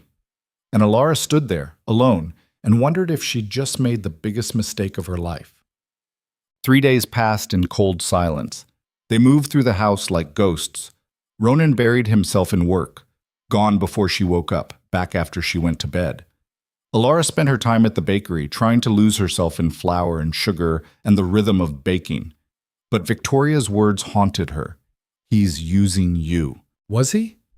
She didn't think so. Couldn't reconcile the manipulation Victoria described with the man who'd restored everything her uncle stole, who'd protected her, who looked at her like she was air. But then she'd remember the photo, the body, the brutality. And she didn't know what to believe. On the 4th day, Kane showed up at the bakery. We need to talk. She wiped flour from her hands. About? About the fact that you're tearing him apart. Excuse me? Kane stepped inside. Looked around at the half-finished space. Nice place. Your parents would be proud. What do you want, Kane? I want you to stop punishing him for being what he's always been. Heat flashed. I'm not punishing him. I'm trying to understand. Understand what? That he's killed people? You knew that. That he's violent? You knew that too. So what's really going on here? Someone showed me what he's capable of. And it scared me. Kane laughed, sharp. Bitter. Yeah, it should, because Ronan Hale is the most dangerous man in this city. But you know what else he is? Loyal. To the point of stupidity. I've watched him burn bridges and lose allies and make enemies because he refused to compromise on the people he protects. That doesn't make the violence okay. No, but it makes it honest. He doesn't lie about who he is. Doesn't pretend to be soft. And the second you walked into his life, he gave you everything he had. His protection, his resources, his heart. So forgive me if I'm not sympathetic to your moral crisis. You don't understand. I understand that he hasn't slept in 4 days. I understand that he's making mistakes because he can't focus. I understand that if you don't get your head out of your ass, someone's going to die. Maybe him, maybe you, maybe both. The words hit like a punch. What are you talking about? Kane's expression darkened. Varric's planning something. We don't know what yet. But he's been quiet for too long, and when men like him go quiet, it means they're building towards something big. Fear spiked.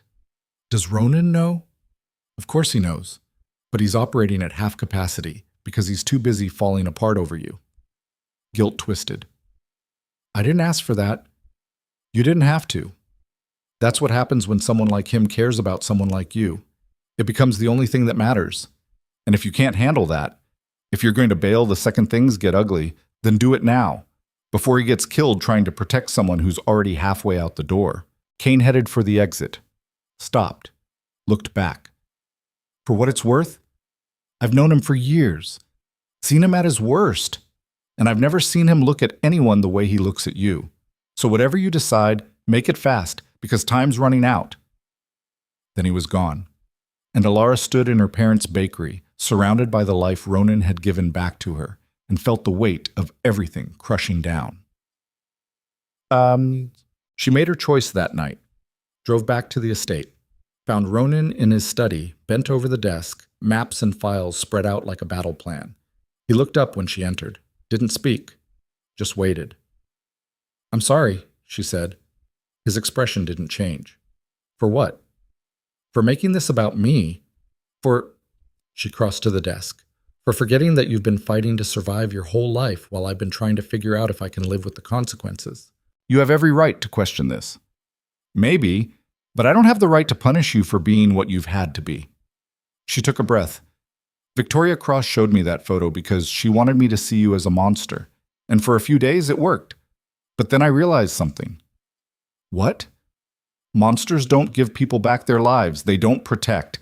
They don't—" Her voice caught. "They don't look at someone the way you look at me." His jaw tightened.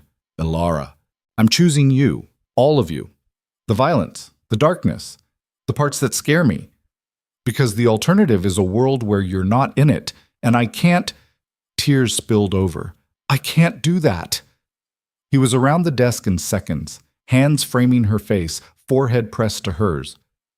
"You're sure?" His voice was wrecked. "Yes. Because if you're not, if there's any part of you that's going to walk away later, tell me now. I can survive a lot of things, but losing you again? I can't." She grabbed his wrists, held tight. "I'm not going anywhere." He kissed her, desperate and grateful and devastating. She kissed back, tasting salt and relief and something that felt like salvation. When they broke apart, both gasping, she pressed her palm to his chest, felt his heart hammering. "What do we do now?" she whispered. His eyes were dark, determined. "We end Varek. For good." "How?" "He's planning something big. And when he makes his move," Ronan's smile was cold. "We'll be ready." Imkind. The call came 2 days later, 3 a.m. Ronan's phone buzzing on the nightstand. He grabbed it, answered. "Talk." Alara watched his expression change, harden. "When?" Pause. "How many?" Another pause. "I'm on my way." He hung up, started getting dressed. "What happened?" "Varek's moving. He's hitting 3 of my shipments simultaneously, trying to cripple my supply lines." "That's the play?" "Part of it." He strapped on a shoulder holster. "The real target is here." Her blood went cold. "The estate?" "You." He pulled on his jacket, turned. "He's using the shipments as a distraction, drawing my people away. Then he's coming for you." Fear spiked, but so did something else. Clarity. "So let him." Ronan froze. "What?" "You said he's using me as bait, so turn it around. Use me as the trap." "Absolutely not." "Ronan, no, I'm not risking you. You're already risking me by leaving." She stood. "If he's coming here, I'm a target whether you're here or not. At least this way, we control the variables." "I don't like this."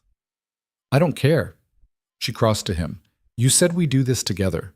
So let me help. Let me be part of the solution instead of the problem." He stared at her, calculating, hating it. "If anything happens to you, it won't. You don't know that. Neither do you." She grabbed his face. "But I trust you, so trust me." The war in his eyes was painful to watch. Finally, he pulled out his phone, made a call. "Kane, change of plans. Attack." They set the trap carefully. Ronan sent most of his people to deal with the shipment attacks, enough to make it look real, left a skeleton crew at the estate, made it look vulnerable. Then they waited. Alara sat in the study, lights on, visible through the windows. Bait. Ronan and 4 others were positioned throughout the house, armed, ready. Kane was monitoring security feeds from a room down the hall. "This is insane," Marcus muttered from his position near the door. "Probably," Alara agreed. Her hands were shaking. She clasped them together. "You don't have to do this." "Yes, I do. An hour passed, then 2. Alara was starting to think Varric had changed his mind when Kane's voice crackled through the comms. Movement. East perimeter. 4 vehicles. Maybe 15 men. Ronan's voice, calm. Let them come. Her heart tried to punch through her ribs. The power cut. Darkness swallowed the house. Then, gunfire. Alara dove behind the desk. Glass shattered. Bullets tore through the walls. Ronan was there in seconds, pulling her down, covering her body with his. Stay down. More gunfire. Shouting. The sound of doors crashing open. Then, silence. Ronan pulled her up. Move! Now! They ran. Down the hallway, toward the back of the house. A figure appeared ahead, raised a weapon. Ronan fired first. The man dropped. They kept moving. Made it to the service stairs. Started down. Footsteps behind them. Fast. Ronan spun, fired, missed. The man tackled him. They went down in a tangle of limbs. Alara grabbed a candlestick from a side table, swung, connected with the man's skull. He slumped. Ronan shoved him off, grabbed Alara's hand. Go! They burst out into the garage, toward the SUV. The driver's side window exploded. Ronan yanked her down. More bullets punched through metal. This way! He pulled her toward the back exit. They ran into the gardens, and came face to face with Lucian Varric. He stood there, flanked by 6 men, all armed, all pointing weapons at them. Varric smiled. Hello, Ronan. Alara. So glad you could join us. Ronan pushed Alara behind him, raised his weapon. Varric tisked. I wouldn't. My men have orders. You pull that trigger, they empty their magazines into her before you can blink. Ronan's fingers stayed on the trigger, but he didn't fire. Smart. Varric stepped closer. Now, here's how this is going to work. You're going to drop your weapon. You're going to get on your knees, and you're going to watch while I put a bullet in your wife's head. Then, if you behave, I'll make yours quick. Go to hell. Already there. Varric's smile widened. Drop the gun, Ronan. Ronan's hand shook. Alara saw it, saw the calculation, the impossible choice. She made it for him, stepped out from behind him. Wait. Every weapon swiveled to her. Ronan grabbed for her. Alara. She ignored him, looked at Varric. You don't want to kill me. Varric laughed. Oh, sweetheart, that's exactly what I want. No, you want leverage. You want to control him. Dead, I'm useless. Alive, I'm the one thing he can't lose. Varric's smile faltered, just a fraction. She pressed on. So here's my offer. You let him go, and I'll come with you, willingly. No fight, no chase, just me for him. Alara, no. Ronan's voice was raw. She didn't look at him, couldn't. If she looked, she'd break. Do we have a deal? Varric studied her, then he started laughing. Oh, this is beautiful. The little wife playing hero. I love it. He gestured to his men. Grab her. 2 men moved forward. Ronan raised his weapon. Don't. They froze. Varric sighed. Ronan, I have 6 guns pointed at you. You might get 1 shot off, maybe 2 if you're really good. But by the time you do, we'll have Swiss cheesed both of you. So how about you make this easy and... The explosion cut him off. The ground shook. Fire bloomed in the distance, the garage erupting in a massive fireball that sent debris raining down. Varric's men turned, distracted. Ronan didn't hesitate. He grabbed Alara and ran. Bullets chased them. One caught Ronan in the shoulder. He grunted but didn't stop. They crashed through the hedge line, into the woods beyond the estate, behind them, shouting, chaos. Ronan kept running until they hit a small clearing. Then he collapsed. Ronan!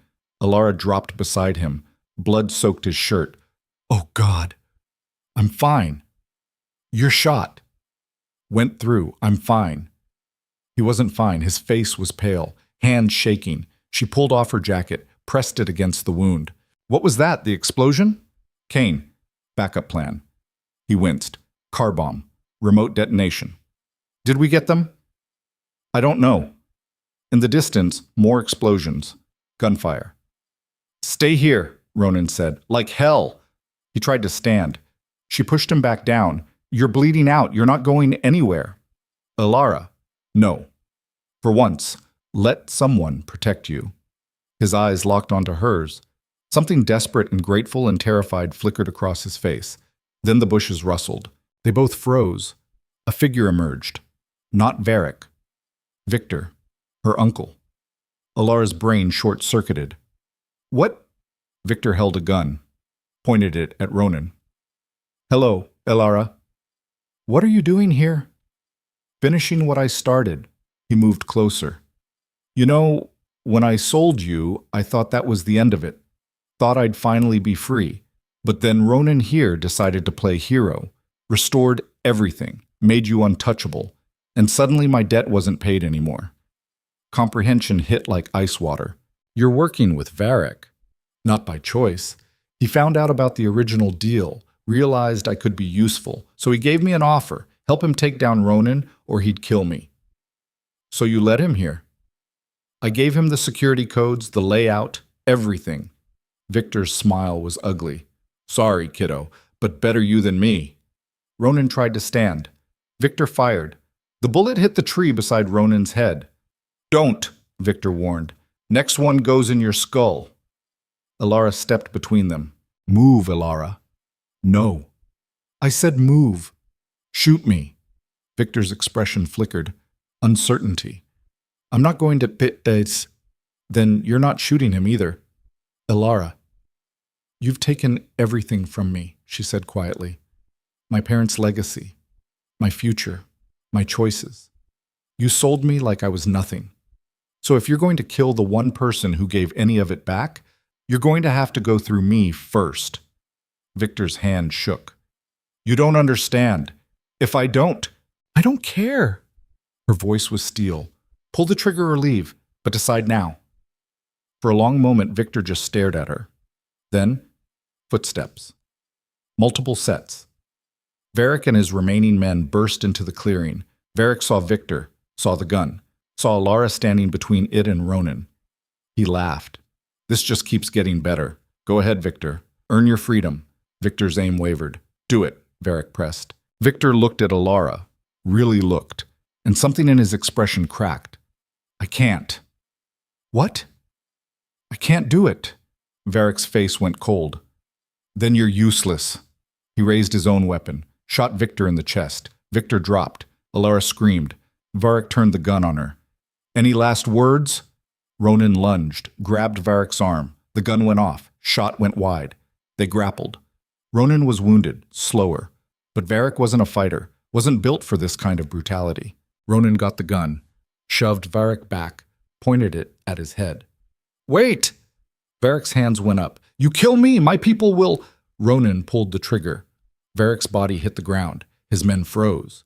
Then sirens. Lots of them. Kane's voice crackled through a comm unit on one of the dead men. Cops are here. Clean up and vanish. The remaining men scattered. Ronan dropped the gun. Collapsed.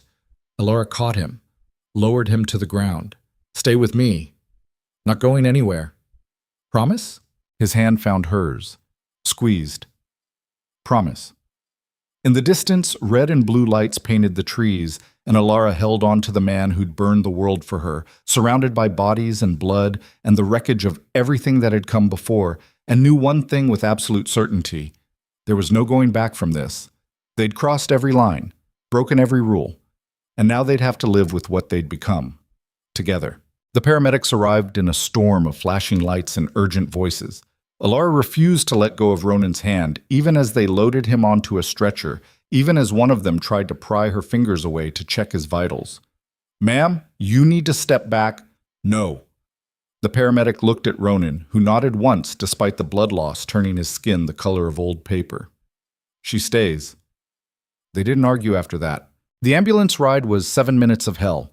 Ronan's breathing was shallow, uneven. The wound in his shoulder wasn't fatal, but he'd lost too much blood. One of the paramedics worked to stabilize him while the other kept asking Alara questions she couldn't focus on. What happened? How long ago was he shot? Any other injuries? She answered on autopilot, eyes locked on Ronan's face. His eyes were closed, but his jaw was clenched, fighting to stay conscious. Stay with me, she whispered. His fingers twitched in hers. Still there, still fighting. The ER was chaos. They wheeled him through double doors into surgery, and a nurse physically blocked Alara from following. Family only beyond this point. I'm his wife. The nurse's expression softened. Then you need to wait here. Someone will update you as soon as we know anything. The doors swung shut, and Alara stood there, covered in his blood, shaking so hard her teeth rattled. Kane appeared beside her. When he'd gotten there, she didn't know, didn't care. He's going to be fine, he said. You don't know that. I know him. Takes more than a bullet to put him down. She wanted to believe that. Wanted to believe Ronan was invincible. But she'd felt how cold his skin had gotten, seen the way his eyes had struggled to focus. Victor's dead, she said quietly. Yeah. Varric, too. Yeah. The police are being handled. Kane guided her to a chair. Sit, before you fall down. She sat. Her legs gave out the second her weight left them. What does handled mean? Means Ronan's got people in the department. Means the story is already being written. Home invasion. You and Ronan were victims.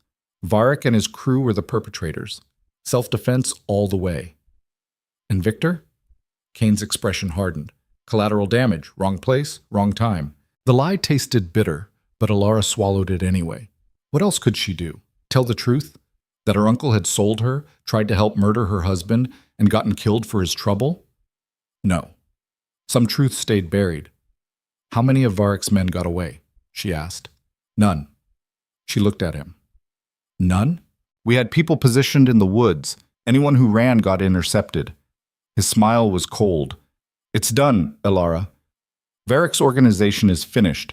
His businesses will be carved up by the end of the week. His allies are already scrambling to distance themselves. And Ronan gets everything. Ronan already had everything. This just eliminates the competition. She should feel something, relief, victory. Instead, she just felt numb. Hours crawled by. Kane brought her coffee she didn't drink. Marcus showed up with a change of clothes she didn't put on. Celia arrived and just sat beside her, silent and steady. Finally, a doctor emerged. Alara shot to her feet. He's stable, the doctor said. The bullet went through cleanly, missed all the major arteries. He'll need rest and physical therapy, but he should make a full recovery. The relief hit so hard she nearly collapsed. Kane caught her elbow. Can I see him? He's in recovery, still sedated, but once he's moved to a room, yes. Thank you. The doctor left. Alara sank back into the chair and let the tears come. They moved Ronan to a private room 2 hours later. Top floor, corner suite. Security at the door that definitely wasn't hospital staff. Alara slipped inside. He looked smaller in the hospital bed. Vulnerable. An IV ran into his arm, bandages wrapped his shoulder. His face was too pale against the white pillow, but his chest rose and fell. Steady. Alive. She pulled a chair close, took his hand, and waited. He woke up just before dawn. His eyes opened slowly, unfocused at first. Then they found her. Hey, he rasped. Hey! Her voice broke. You scared me. Sorry. Don't apologize, just don't do it again. His mouth twitched, almost a smile. Deal. She leaned forward, pressed her forehead to his knuckles. I thought I lost you. Takes more than that. That's what Kane said. He's smart. He's worried about you. He's always worried. She pulled back enough to meet his eyes. Varric's dead. His whole organization is gone. It's over. Something dark flickered across Ronan's face. It's never over. What do you mean? Varric was a problem, but there are always more problems, more rivals, more threats. So what are you saying? He looked at her. Really looked. I'm saying this life. My life. It doesn't stop. There's no finish line, no happily ever after where we ride off into the sunset and everything's safe. I know that. Do you? Because you almost died tonight. If Victor had pulled that trigger, if I'd been 1 second slower. But you weren't. This time. His grip tightened on her hand. What about next time? What about the next Varric? The next person who decides you're the easiest way to hurt me? Then we deal with it. Together. Alara, no. You don't get to push me away now. Not after everything. She stood, leaned over the bed rail. I chose this. I chose you. And I'm not backing down just because it's hard. It's not just hard, it's dangerous. I know. People will keep coming for you. Let them. His eyes searched hers, looking for fear, for doubt, finding nothing but steel. You're serious? Completely. He exhaled, winced at the pain it caused. You're insane. Probably, but so are you. That got a real smile. Small, tired, but real. Yeah, I am. She kissed him, gentle, careful of his injuries. When she pulled back, his eyes were wet. I love you, he said. First time he'd said it out loud. I know. She smiled. I love you too. Even the dark parts? Especially those. Ronan was released 3 days later. The doctors wanted him to stay longer, but he refused. Kane arranged for a medical team to set up at the estate instead. The house had been cleaned, repaired. No trace of the battle remained except for fresh paint and new windows. Alara helped Ronan inside, ignoring his protests that he could walk fine on his own. You were shot 3 days ago. Went through clean. You still need to rest. I've rested for 3 days, in a hospital bed, unconscious. That's rest. She wanted to strangle him, wanted to kiss him, settled for both. They made it to his bedroom, their bedroom now, an unspoken shift neither of them questioned. She helped him out of his jacket, careful of the bandages. I can do this myself, he grumbled. Shut up and let me help you. Bossy. You like it? His smile was wicked despite the exhaustion. Yeah, I do. Once he was settled in bed, she curled up beside him, not touching his injured side but close enough to feel his warmth. What happens now? She asked quietly. Now we rebuild. Consolidate. Make sure everyone knows what happens when they come after what's mine. And after that? He turned his head on the pillow. What do you want to happen? She thought about it, about the bakery, about this house, about the life they'd carved out of blood and violence and impossible choices. I want to open the bakery. I want to wake up next to you. I want to build something good in the middle of all this darkness. That's a lot to want. Is it too much? No. He brushed a strand of hair from her face. It's perfect. Even the domestic parts? The boring normal stuff? Especially that. You might get tired of it. Of me. His laugh was rough. Not possible. How do you know? Because I've spent 8 years trying to forget you and failed. I think you're stuck with me. She kissed him. Slow, deep, tasting promise and possibility and something that felt like forever. When they broke apart, both breathing harder, she rested her head on his good shoulder. I'm scared, she admitted. Of what? That this is too good. That I'll wake up and it'll all be gone. Then I'll spend every day proving it's real. Promise? Promise. The next few weeks were strange. Ronan healed faster than the doctors predicted. The physical therapist came daily, pushed him through exercises that made him curse and sweat, but slowly returned strength to his shoulder. Alara divided her time between the estate and the bakery. The renovations were complete. She hired staff, 2 bakers, a front counter manager, a prep cook. Spent hours testing recipes until she'd recreated her mother's cinnamon rolls perfectly. The grand opening was set for 3 weeks after the attack. Ronan wanted to hire security. She convinced him to compromise on Marcus being there but dressed in civilian clothes instead of tactical gear. It's a bakery, she said, not a fortress. Your bakery. Which means it should feel welcoming, not intimidating. He didn't love it, but he agreed. Opening day arrived with clear skies and a line around the block. Alara's hand shook as she unlocked the door, but Celia squeezed her shoulder and whispered, Your mom would be so proud. The tears came fast, but she blinked them back, smiled, opened the doors. The rush was immediate. People flooded in, drawn by nostalgia or curiosity, or just the smell of fresh bread. Alara worked the counter, greeting customers, remembering orders, feeling the rhythm of it all come back. Her mother's voice echoed in her head. Smile, baby. Make them feel welcome. Everyone who walks through that door is family. By noon, they'd sold out of cinnamon rolls. By closing time, the cases were nearly empty. Alara locked the door, flipped the sign, and just stood there, looking at the space, at the proof that something good could grow from ashes. Ronan appeared in the doorway. She hadn't heard him come in. "How'd it go?" he asked. "We ran out of everything." "Good problem to have." "Yeah." She crossed to him, let him fold her into his arms despite the lingering soreness in his shoulder. "Thank you." "For what?" "For giving me this. For believing I could rebuild it." "You did the rebuilding. I just removed the obstacles." She pulled back. "That's a nice way of saying you killed people who got in the way. Would you prefer I phrase it differently?"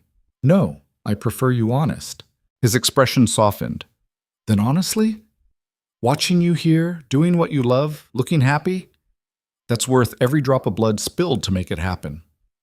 The words should sound insane. Instead, they just sounded true. But peace in Ronan's world was always temporary. 3 weeks after the bakery opened, Kane showed up at the estate with news. Alara was in the kitchen making dinner when she heard raised voices from the study. She wiped her hands and went to investigate. "Can't just ignore this," Kane was saying. "I'm not ignoring it. I'm choosing not to act on incomplete information. The information is solid. Castellano's making moves, testing boundaries. If we don't respond, we will. When I decide the time is right." Alara knocked on the open door. Both men turned. "Sorry, didn't mean to interrupt." "You're not," Ronan said. Kane looked less certain. "What's going on?" she asked. Ronan shot Kane a look. Kane sighed. "Marcus Castellano runs the Northside operations. Drugs, gambling, some trafficking. He's been quiet since Varric went down, but now he's expanding.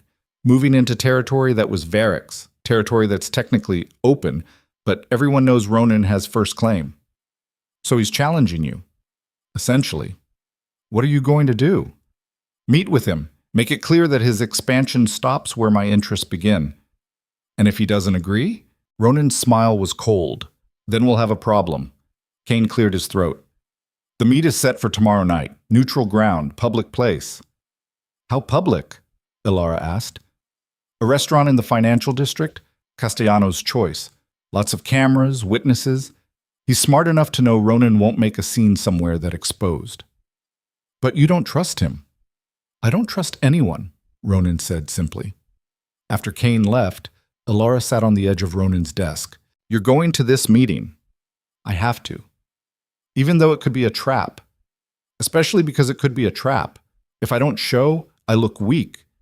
Weak gets you killed. And going gets you killed too if Castellano decides he'd rather eliminate the competition than negotiate. Then I'll make sure I'm faster."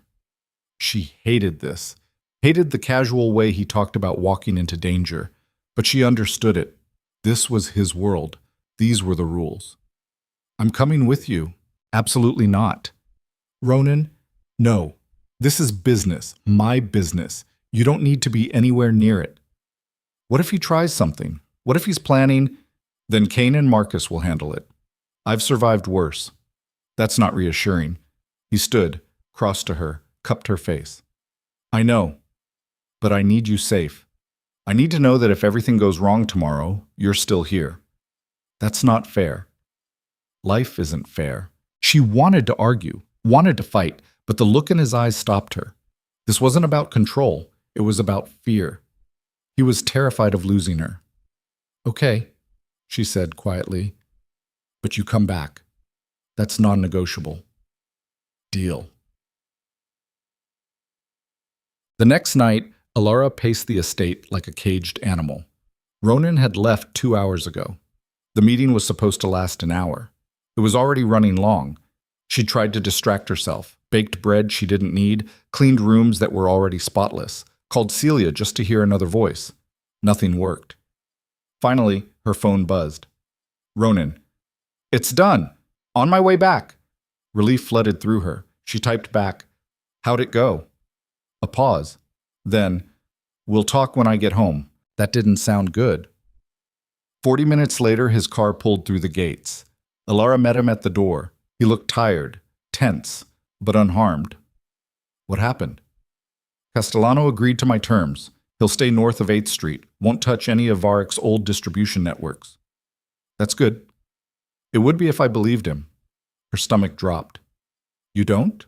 He agreed too easily. No pushback, no negotiation. Just, yes, sir. Whatever you want, sir.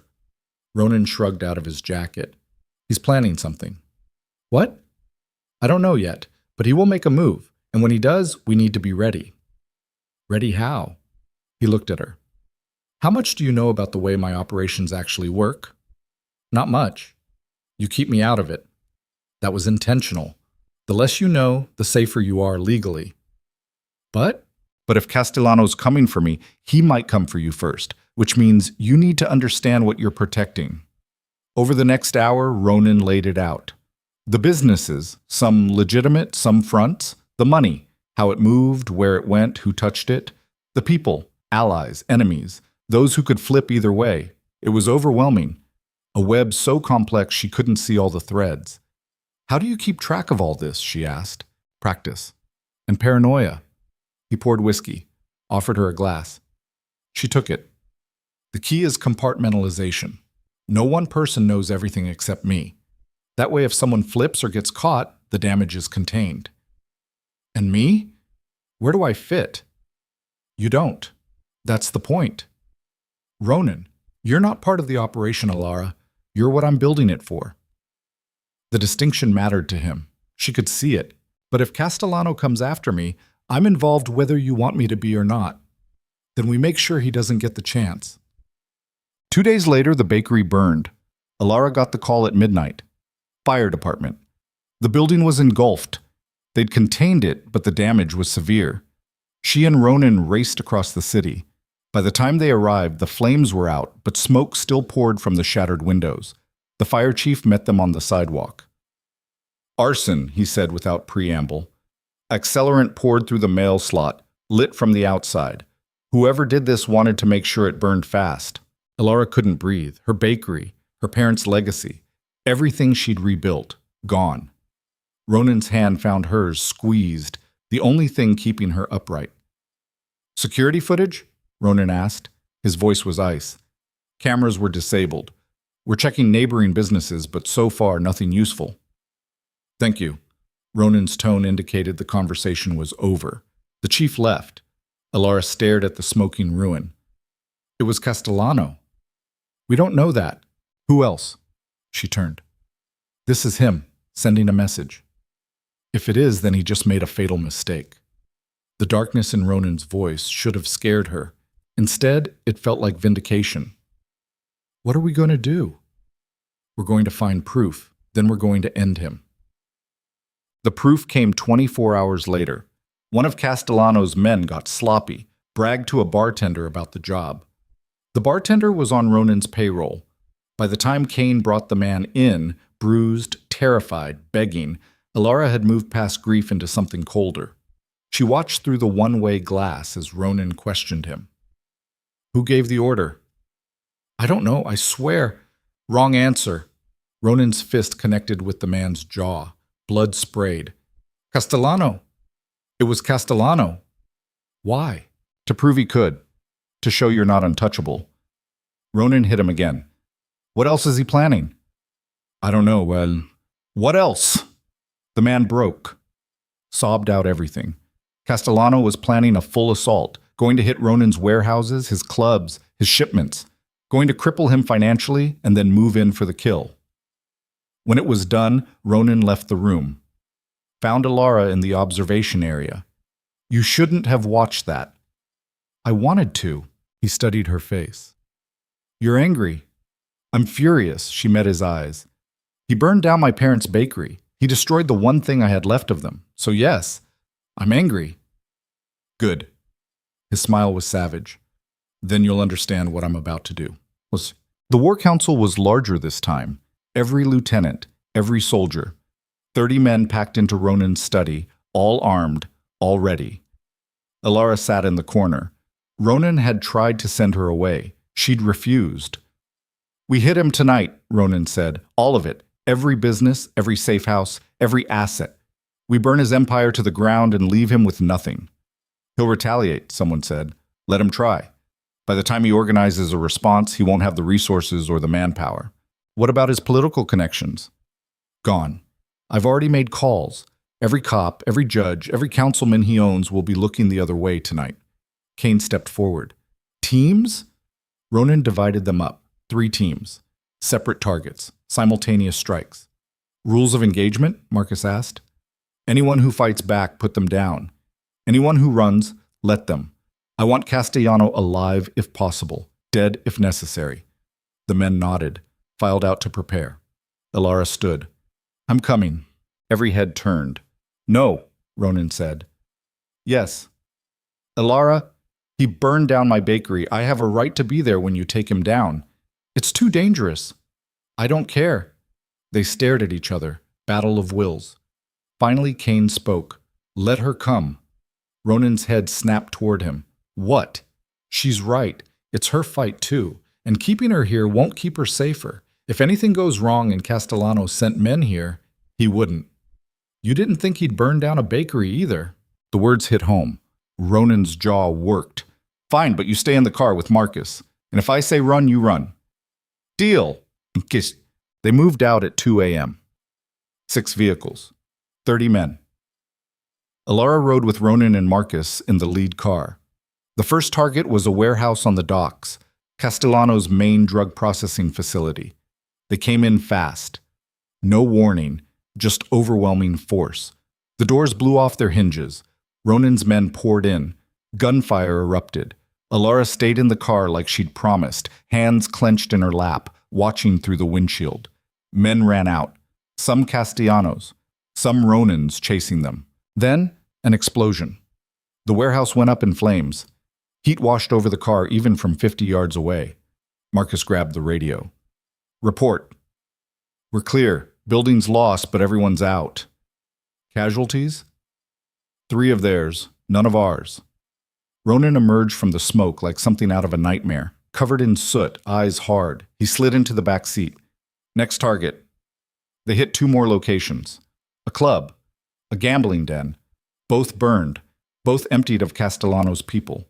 At the 4th location, a high-rise condo in the financial district where Castellano supposedly lived, they found nothing. He's not here, Kane reported. Place is cleaned out. Looks like he evacuated hours ago. Ronan's expression went dark. He knew we were coming. How? Someone tipped him off. Ilara's blood went cold. You have a leak. Looks like it, Kane swore. We need to pull back, regroup. No, we finished this. Find out where he went and... Ronan's phone rang. Unknown number. He answered. Put it on speaker. Hello, Ronan. Castellano's voice, smooth, mocking. Enjoying the wild goose chase? Where are you? Somewhere safe. Somewhere you'll never find me. But don't worry, I've left you a present. What are you talking about? Check your estate. The line went dead. Ronan's face went white. He looked at Ilara. Then they were moving. Racing back across the city, breaking every traffic law, Marcus on the phone trying to reach the security team at the house. No answer. They pulled through the gates to chaos. The front door was open, lights off, bodies on the lawn. Ronan's security. All dead. No. Ilara's whisper was barely audible. Ronan was out of the car before it stopped, gun drawn, moving toward the house. Stay here, Marcus told her. She didn't listen. Followed Ronan inside. The house was a tomb. Silent. Dark. They moved room by room, found more bodies, staff, guards. Then they reached the study and found Castellano sitting behind Ronan's desk, smiling. Welcome home. Ronan raised his weapon. How many men do you have here? Enough. Castellano leaned back. Drop the gun or they start killing hostages. What hostages? Your cook, your housekeeper, that sweet girl Celia. Should I go on? Ronan's hand didn't waver. You're bluffing. Am I? A door opened. One of Castellano's men dragged Celia in, gun to her head. She was crying, terrified. Ilara's heart stopped. Drop it, Castellano repeated. Ronan looked at Ilara, then at Celia. Then he dropped the gun. Good choice. Castellano stood, pulled his own weapon. Now, let's talk about terms. There are no terms. You're dead. It's just a matter of when. Big talk from a man with no leverage. See, I've got your people. You've got nothing. I've got you. For now. Castellano's smile widened. But here's what's going to happen. You're going to sign over 50% of your operations to me. The ports, the distribution networks, never. Then I start killing hostages, starting with her. He pointed at Celia. No! Alara stepped forward. Castellano's eyes locked onto her. Ah, the wife. I've heard so much about you. Shame about your bakery. Rage, white-hot and pure, flooded through her. You destroyed everything. I destroyed a building. Ronan destroyed my life's work tonight, so now we're even. We're not even close to even. No? He stepped closer. Then maybe I should burn something else, something irreplaceable. He raised his gun, pointed it at Ronan. How about him? Time slowed. Alara saw Castellano's finger tighten on the trigger, saw Ronan's eyes widen, saw the man holding Celia shift his aim toward her, and she made a choice, lunged, not away from the danger, into it, grabbed Castellano's arm, shoved it up. The gun went off. Bullet hit the ceiling. Chaos erupted. Ronan dove for his weapon. The man holding Celia fired, missed. Marcus returned fire from the doorway. Castellano backhanded Alara. She hit the floor, tasted blood. He pointed the gun at her head. Stupid girl! Ronan's shot took him in the chest. Castellano dropped. More gunfire. Ronan's men poured in. The fight was brutal, close quarters, desperate. When it ended, 6 of Castellano's men were dead. The rest surrendered. Ronan crossed to Alara, pulled her up, checked her for injuries with hands that shook. You okay? Yeah. She spit blood. You? You tackled an armed man. He was going to shoot you. So you threw yourself at him? Yes. He kissed her, hard, desperate. Don't ever do that again. Can't promise that. Behind them, Kane was securing the hostages. Celia collapsed into Alara's arms, sobbing. You're okay, Alara whispered. You're safe now. Ronan stood over Castellano's body. The man was still breathing, barely. Get a medic, Ronan said. Boss? Kane looked confused. Get him stable. I want him to stand trial. I want everyone to see what happens when you come after what's mine. That's a risk. I don't care. Do it. As the chaos settled and the bodies were moved and the police, Ronan's police, arrived to clean things up, Alara stood in the wreckage of their home and felt something shift. She'd crossed a line tonight, attacked an armed man to save Ronan, chosen violence over safety. And she'd do it again in a heartbeat. Ronan found her standing in the garden an hour later. Dawn was breaking, the sky bleeding pink and gold. You should be inside, getting checked out. I'm fine. You're not fine. You're in shock. Maybe. She turned. But I'm also done pretending I can stay separate from your world. Tonight proved that. Tonight proved that Castellano was willing to burn everything to hurt me. And I was willing to die to protect you. So what does that make me? He didn't answer for a long moment, then, mine. Yeah. She stepped into his arms, let him hold her. Yours. This isn't going to stop. There will always be another Castellano, another Varric, another threat. I know. And you're still choosing this? Every time. He held her tighter. Then we do this right. No more keeping you in the dark. No more pretending you're not a target. We build something together, something strong enough to survive anything they throw at us. How? He pulled back, met her eyes.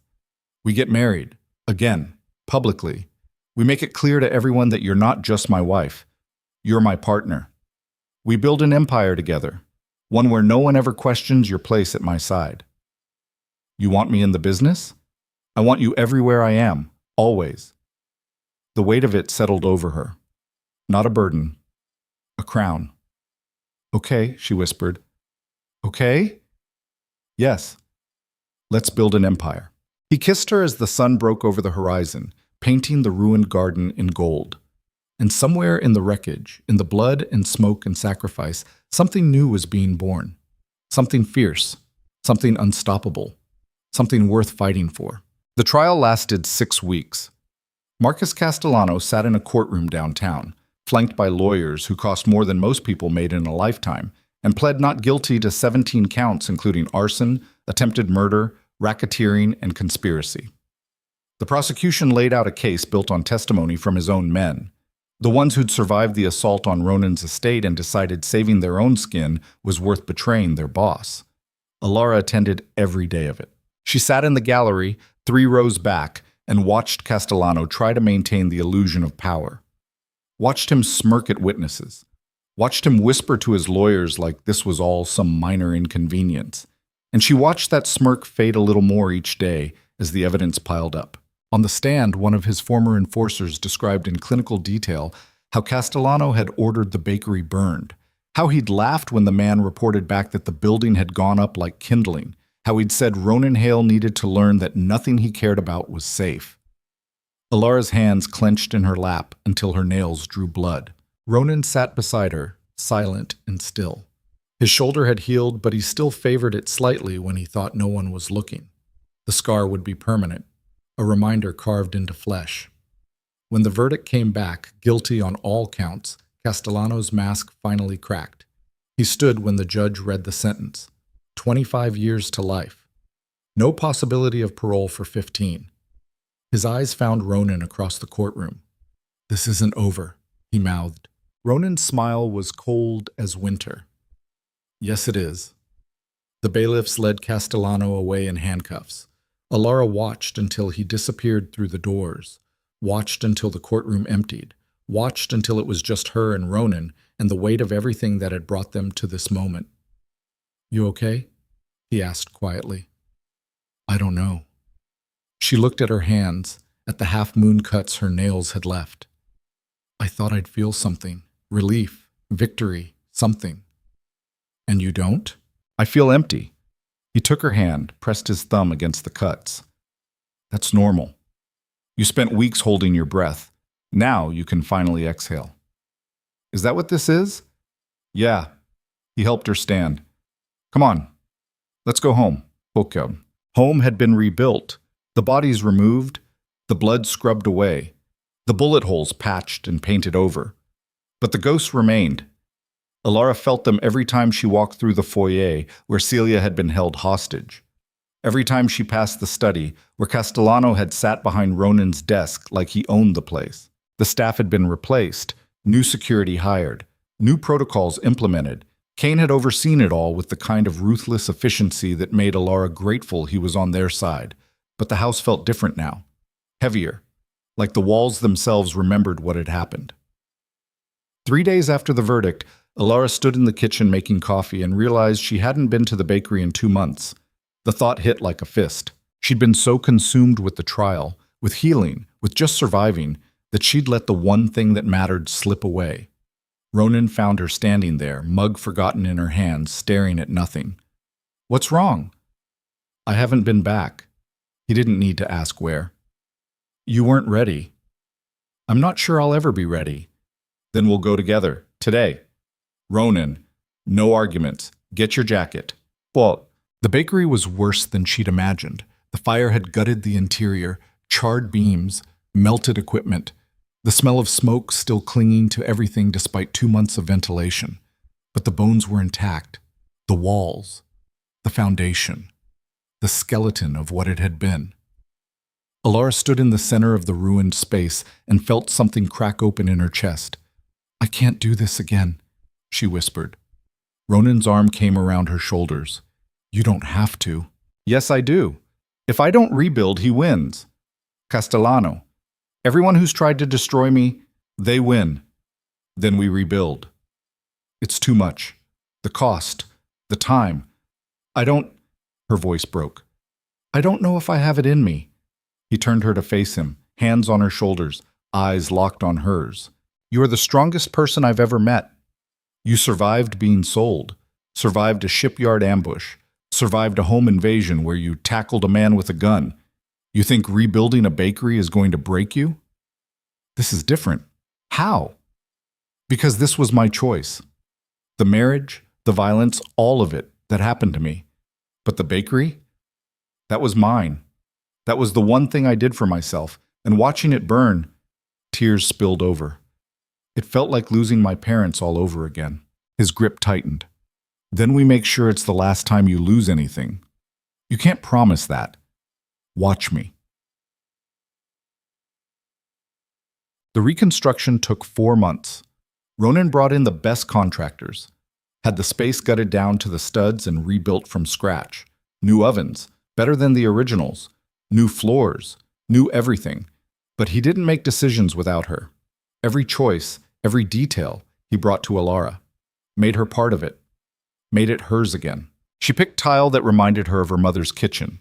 Chose light fixtures that cast the same warm glow she remembered from childhood. Found the original chalkboard menu in storage and had it restored, her father's handwriting preserved behind glass. Slowly, painfully, the space came back to life. And with it, something in Alara shifted. She started baking again. Not for customers, just for herself. Testing recipes, remembering techniques her mother had taught her, finding comfort in flour and sugar and the alchemy of heat transforming ingredients into something greater than their parts. Celia came by sometimes, helped with prep work. Didn't talk much, but her presence was steady, a reminder that they'd both survived. One afternoon, 6 weeks into the rebuild, Alara pulled a batch of cinnamon rolls from the oven, and the smell hit her so perfectly, so exactly right, that she started crying. Ronan found her sitting on the floor, surrounded by fresh pastries, tears streaming down her face. What happened? I got it right. She held up a roll. This is it. This is exactly how my mom made them.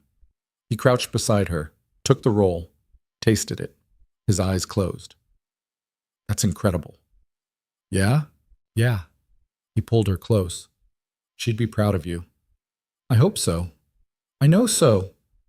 They sat there on the floor of the half-rebuilt bakery, eating warm cinnamon rolls and crying and laughing. And for the first time since the fire, Alara felt something like hope take root. Ag. The grand reopening was set for a Saturday in late spring.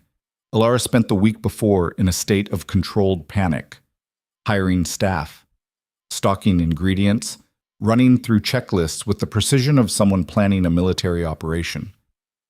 Ronan watched her work with something like awe. You're terrifying when you're focused, he said one night. Good, I need to be. Why? Because if this fails, it won't. You don't know that. He crossed to where she stood reviewing inventory, took the clipboard from her hands, set it aside. Look at me. She did. This place could burn down tomorrow, could fail, could get hit by a meteor, and you know what wouldn't change? What? The fact that you rebuilt it, that you took something destroyed and made it whole again. That's already success. Everything else is just details. She wanted to believe him, wanted to let go of the fear that she'd somehow get this wrong. What if no one comes? They'll come. How do you know? His smile was soft.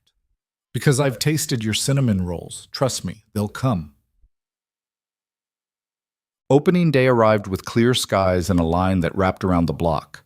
Alara stood behind the counter in her mother's old apron, carefully preserved, lovingly restored, and felt the weight of history settle over her shoulders. Not crushing, grounding. The doors opened at 7. The rush was immediate and overwhelming. Familiar faces from the neighborhood, new customers drawn by word of mouth, people who remembered the bakery from before, and people discovering it for the first time. By 9, they'd sold out of the first batch of cinnamon rolls. By noon, the cases were running low. By 3, when they should have been winding down, the line was still steady. Alara worked until her feet ached, and her hands cramped and her face hurt from smiling, and it felt perfect. Ronan appeared around closing time. He'd stayed away during business hours, giving her this victory without his shadow looming over it. How'd it go? He asked.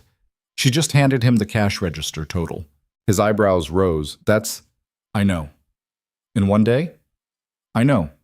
He pulled her into a kiss that tasted like success and sugar and something that felt like forever. When they broke apart, she rested her forehead against his chest. We did it. You did it. No, we did. I couldn't have done any of this without you. His arms tightened around her. Then I guess we make a good team. Yeah. She pulled back, met his eyes. We really do. Life settled into something almost normal after that. The bakery thrived. Alara hired more staff, expanded the menu, started taking special orders for weddings and events. Ronan's operations ran smoothly. With Castellano in prison and Varek dead, the power vacuum had been filled by people loyal to Ronan. The city settled into a new equilibrium, tense, careful, but stable. They had dinner together most nights.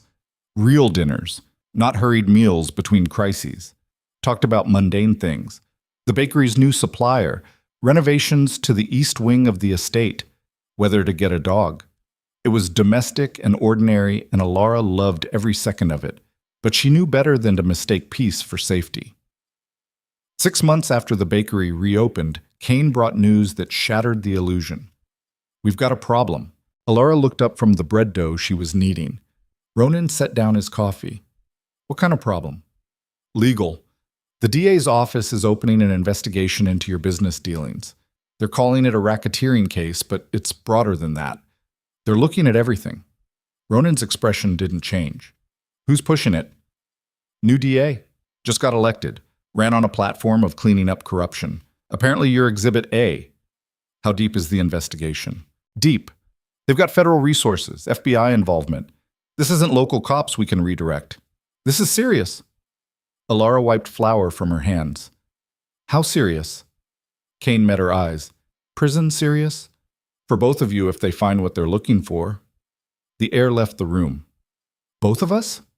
Alara's voice was steady despite the panic clawing at her throat. "I'm not part of—" "You're married to him. You benefit from his income. Legally, that makes you complicit in anything he's convicted of. Conspiracy charges, money laundering. They'll go after everything." Ronan stood. "Then we make sure they don't find anything." "Boss, they've already started seizing records, bank statements, property deeds. If there's anything, there isn't. Everything illegal is compartmentalized, untraceable back to me." "What about the bakery?" Alara asked quietly. Both men looked at her. "The renovations, the equipment, all of it was paid for with your money. If they're looking at everything, it's clean," Ronan said. "The money was laundered through legitimate businesses before it ever touched the bakery. There's no direct trail." "Are you sure?" His jaw tightened. "Yes." But doubt flickered in his eyes. Just for a second. Just long enough for Alara to see it. The investigation consumed the next 3 months. Lawyers, depositions, endless meetings where men in expensive suits talked in circles about liability and exposure and worst-case scenarios. Alara tried to keep the bakery running normally, tried to pretend her world wasn't fracturing. But every time a customer looked at her too long or a stranger lingered outside, she wondered if they were surveillance. Ronan withdrew. Not emotionally. He was still present, still careful with her, but strategically. He stopped involving her in business discussions, started meeting with Kane and the lawyers when she wasn't around, protecting her, or cutting her loose. She wasn't sure which. One night, after a particularly brutal meeting with the legal team, Alara found him in his study, whiskey in hand, staring at nothing. "Talk to me." "Nothing to talk about." "Ronan, they're going to indict me." His voice was flat. "The lawyers think they have enough for a grand jury. Once that happens, it's just a matter of time." Her stomach dropped. "How much time?" "Weeks, maybe less. And then?" "Then I go to trial, and if they convict—" He drank. 20 years. Minimum. The number was incomprehensible. 20 years. She'd be in her 40s when he got out, if he survived that long. "There has to be something we can do." "There isn't.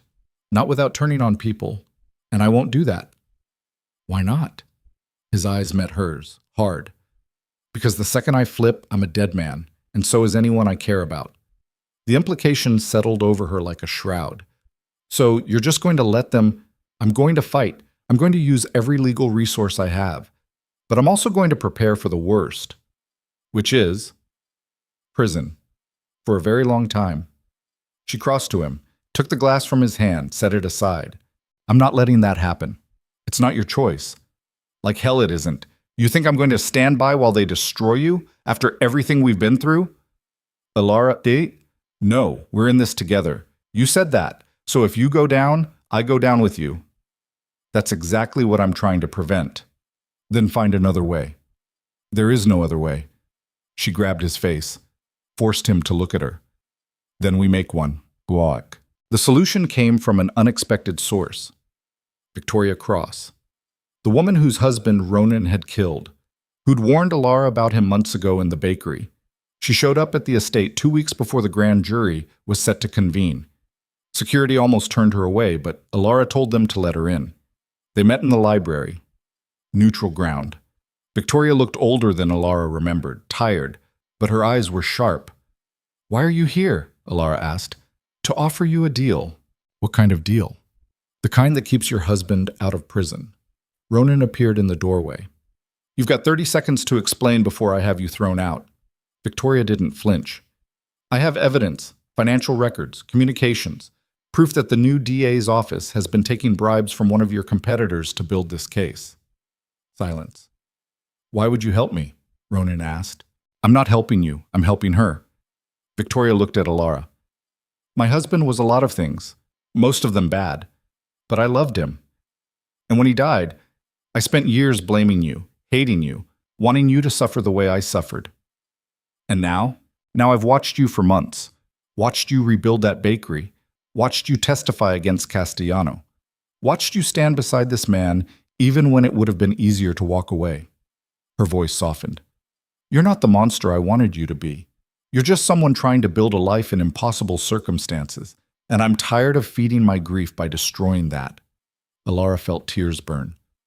"What do you want in return?" "Closure. An admission. I want to hear from him." She pointed at Ronan.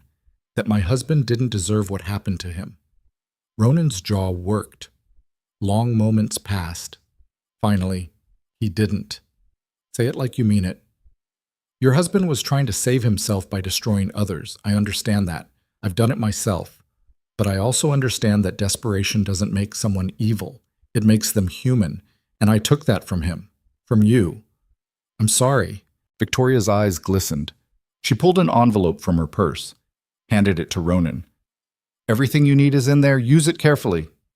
Then she left. Alara and Ronan stood in the library staring at the envelope. "Do you think it's real?" she asked. "Only one way to find out?" Marchest. The evidence was damning. Emails, bank transfers, recorded phone calls, all of it proving that the DA had been compromised, that the investigation wasn't about justice, it was about eliminating competition. Ronan's lawyers moved fast, filed motions, contacted federal oversight. Within a week, the DA's office was under investigation itself.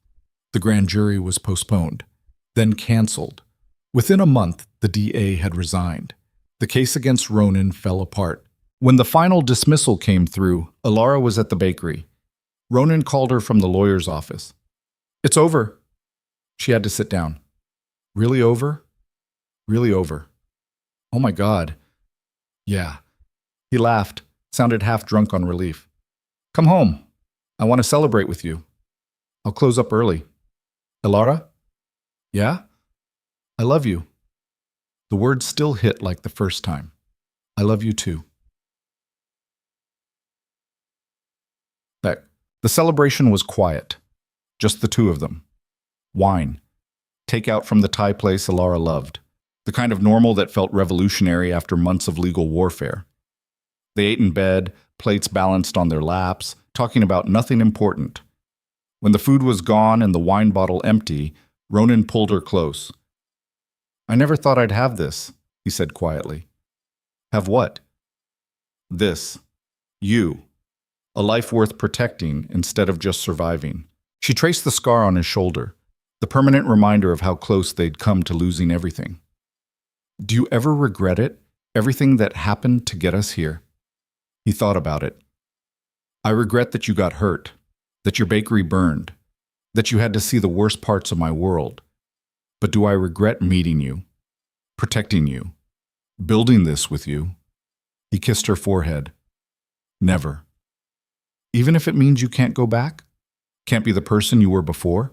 "I don't want to be that person. That person was alone." She tilted her head up, kissed him, tasted wine and promises and the future they'd fought so hard to claim. When they broke apart, she rested her hand on his chest. felt his heartbeat steady and strong. "I have something to tell you." His eyes searched hers. "What?" She'd been waiting for the right moment, holding this close like a secret. But sitting here in the quiet aftermath of everything, it felt perfect. "I'm pregnant." The world stopped. Ronan's entire body went still. "What?" "I found out last week. I wanted to wait until—" She gestured vaguely. "Until we knew we weren't going to prison." "You're sure?" Doctor confirmed it. 8 weeks. His hands came up, cupped her face. "Elara, I know it's complicated. I know the timing isn't perfect. I know—" He kissed her, deep and slow and reverent. When he pulled back, his eyes were wet. "It's perfect," he said, roughly. "You're perfect. This is—" His voice broke. "I never thought I'd get to have this. A family, something good, something mine. Ours." "Yeah." He laughed, watery. "Ours." He slid his hands down to her stomach, still flat, no sign yet of the life growing inside. "Hi," he whispered to the space beneath his palms. "I'm your dad. And I promise, nothing is ever going to hurt you." Elara covered his hands with hers. "We're going to screw this up, parenting. We're going to make mistakes. Probably. And our kid is going to grow up knowing their father ran half this city. Yeah. Does that scare you?" "Terrifies me." He met her eyes, but not as much as the idea of not having this. Not having you, not having them. She leaned into him, let him hold her, let herself believe that maybe, just maybe, they could do this. Build a life. Raise a child. Create something good in the middle of all the darkness.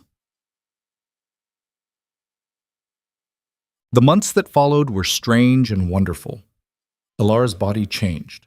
Slowly at first, then all at once. She had to buy new clothes, had to adjust recipes when the smell of certain ingredients made her nauseous. Ronan became obsessively protective, hovered, worried, drove her crazy with questions about how she was feeling and whether she needed anything.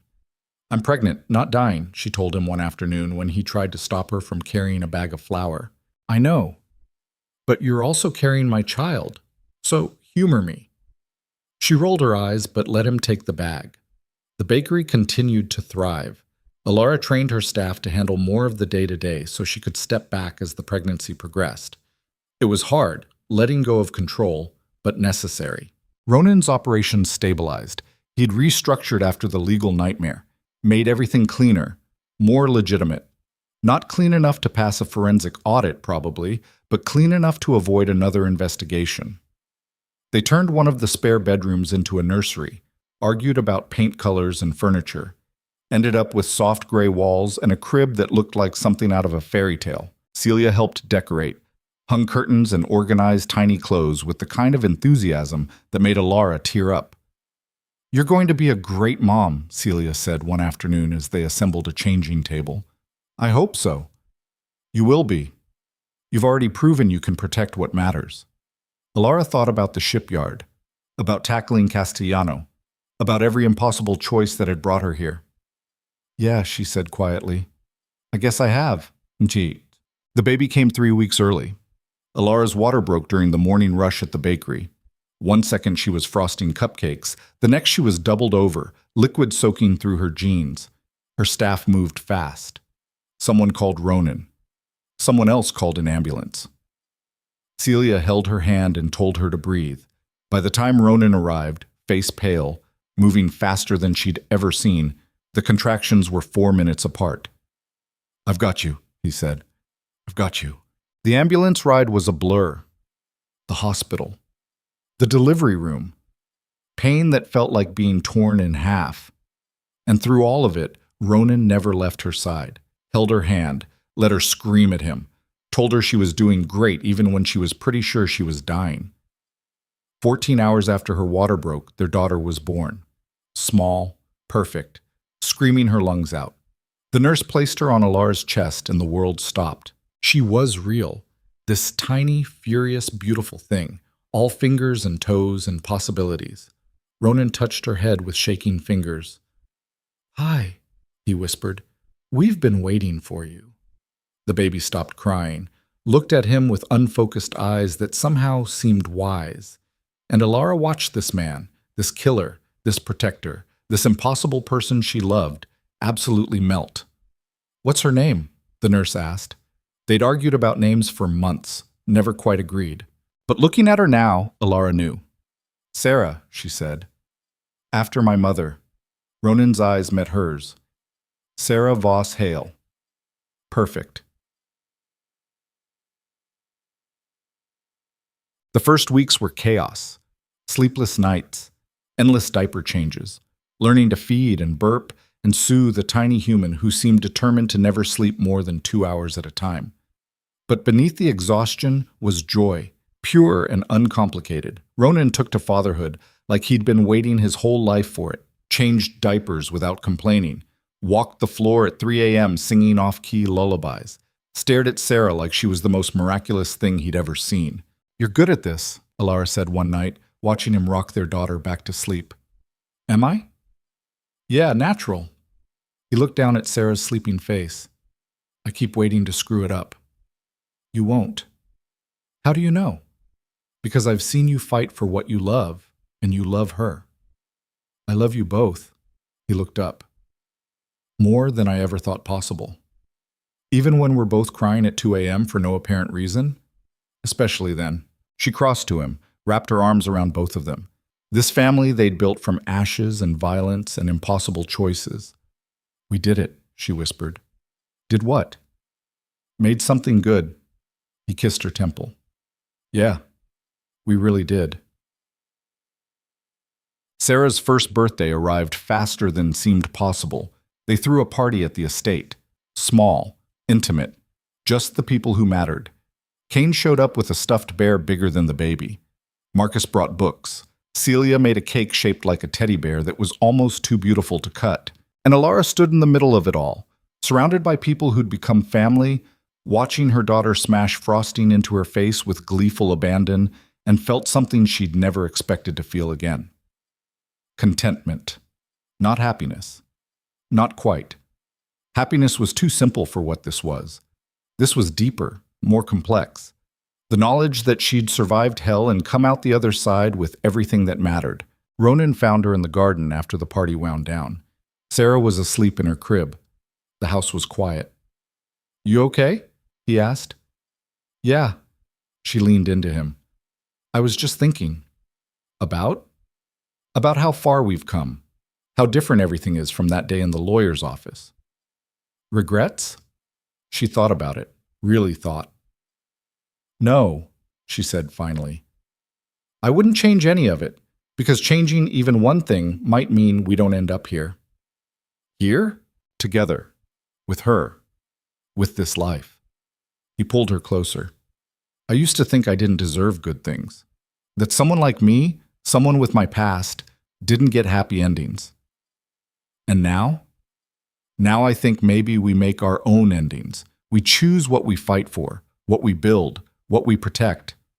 And what are we protecting?" He looked at the house, at the windows glowing warm in the dusk, at everything they'd bled for. This, us, her, everything we've built. No matter what it costs? No matter what it costs. She turned in his arms, looked up at this man who'd bought her to save her, who'd killed for her, who'd given her back everything that had been stolen and then given her more. "I love you," she said, "not despite who you are, because of it. Even the dark parts? Especially those, because they're what make the light parts possible." He kissed her as the sun set behind them, painting the sky in shades of fire and gold. And somewhere in the house, their daughter slept peacefully, unaware that she was the center of an empire built on blood and sacrifice, and a love so fierce it had rewritten fate itself. Chelsea, 5 years later.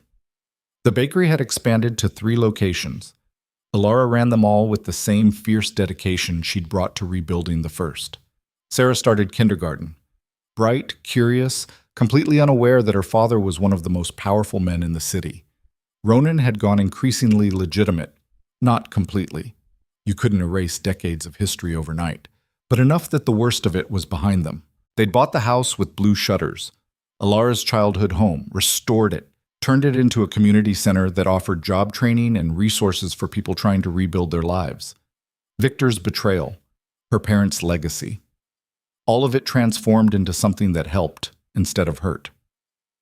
One evening, Ilara stood in that house, in what used to be her father's workshop, now a classroom, and felt the weight of everything settle into something like peace. Ronan found her there. "Dinner's almost ready. Sarah's asking for you."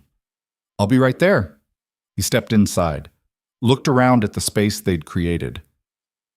"Your parents would be proud of all of this, of who you've become." "You think so?" "I know so." He took her hand. "You took everything that was broken and made it whole. That takes a kind of strength most people don't have." "I had help." "Yeah, but the choice was always yours, to rebuild, to fight, to refuse to let the bad guys win." She squeezed his fingers. "We won, didn't we?" "Yeah, we did." They walked back to the car together, back to the estate where their daughter was waiting, back to the life they'd carved out of impossibility. As they drove through the city, past the bakery, past the neighborhoods Ronan had once controlled through fear and now managed through calculated peace, Ilara watched the lights blur past and thought about fate. How she'd been sold like property and found freedom. How she'd been bought by a monster and found love. How she'd lost everything and gained more than she'd ever imagined. The girl who'd signed her life away in a lawyer's office was gone, burned away by fire and violence and choices that had forged her into something harder, something stronger. In her place was a woman who knew exactly what she was capable of, who'd faced down killers and come out standing, who'd built an empire with her bare hands, and a man who'd burned the world to keep her safe, who'd taken a life built on trauma and transformed it into something worth living. Sarah was chattering in the back seat about something that happened at school. Ronan was listening, asking questions, being the father no one would have believed he could be.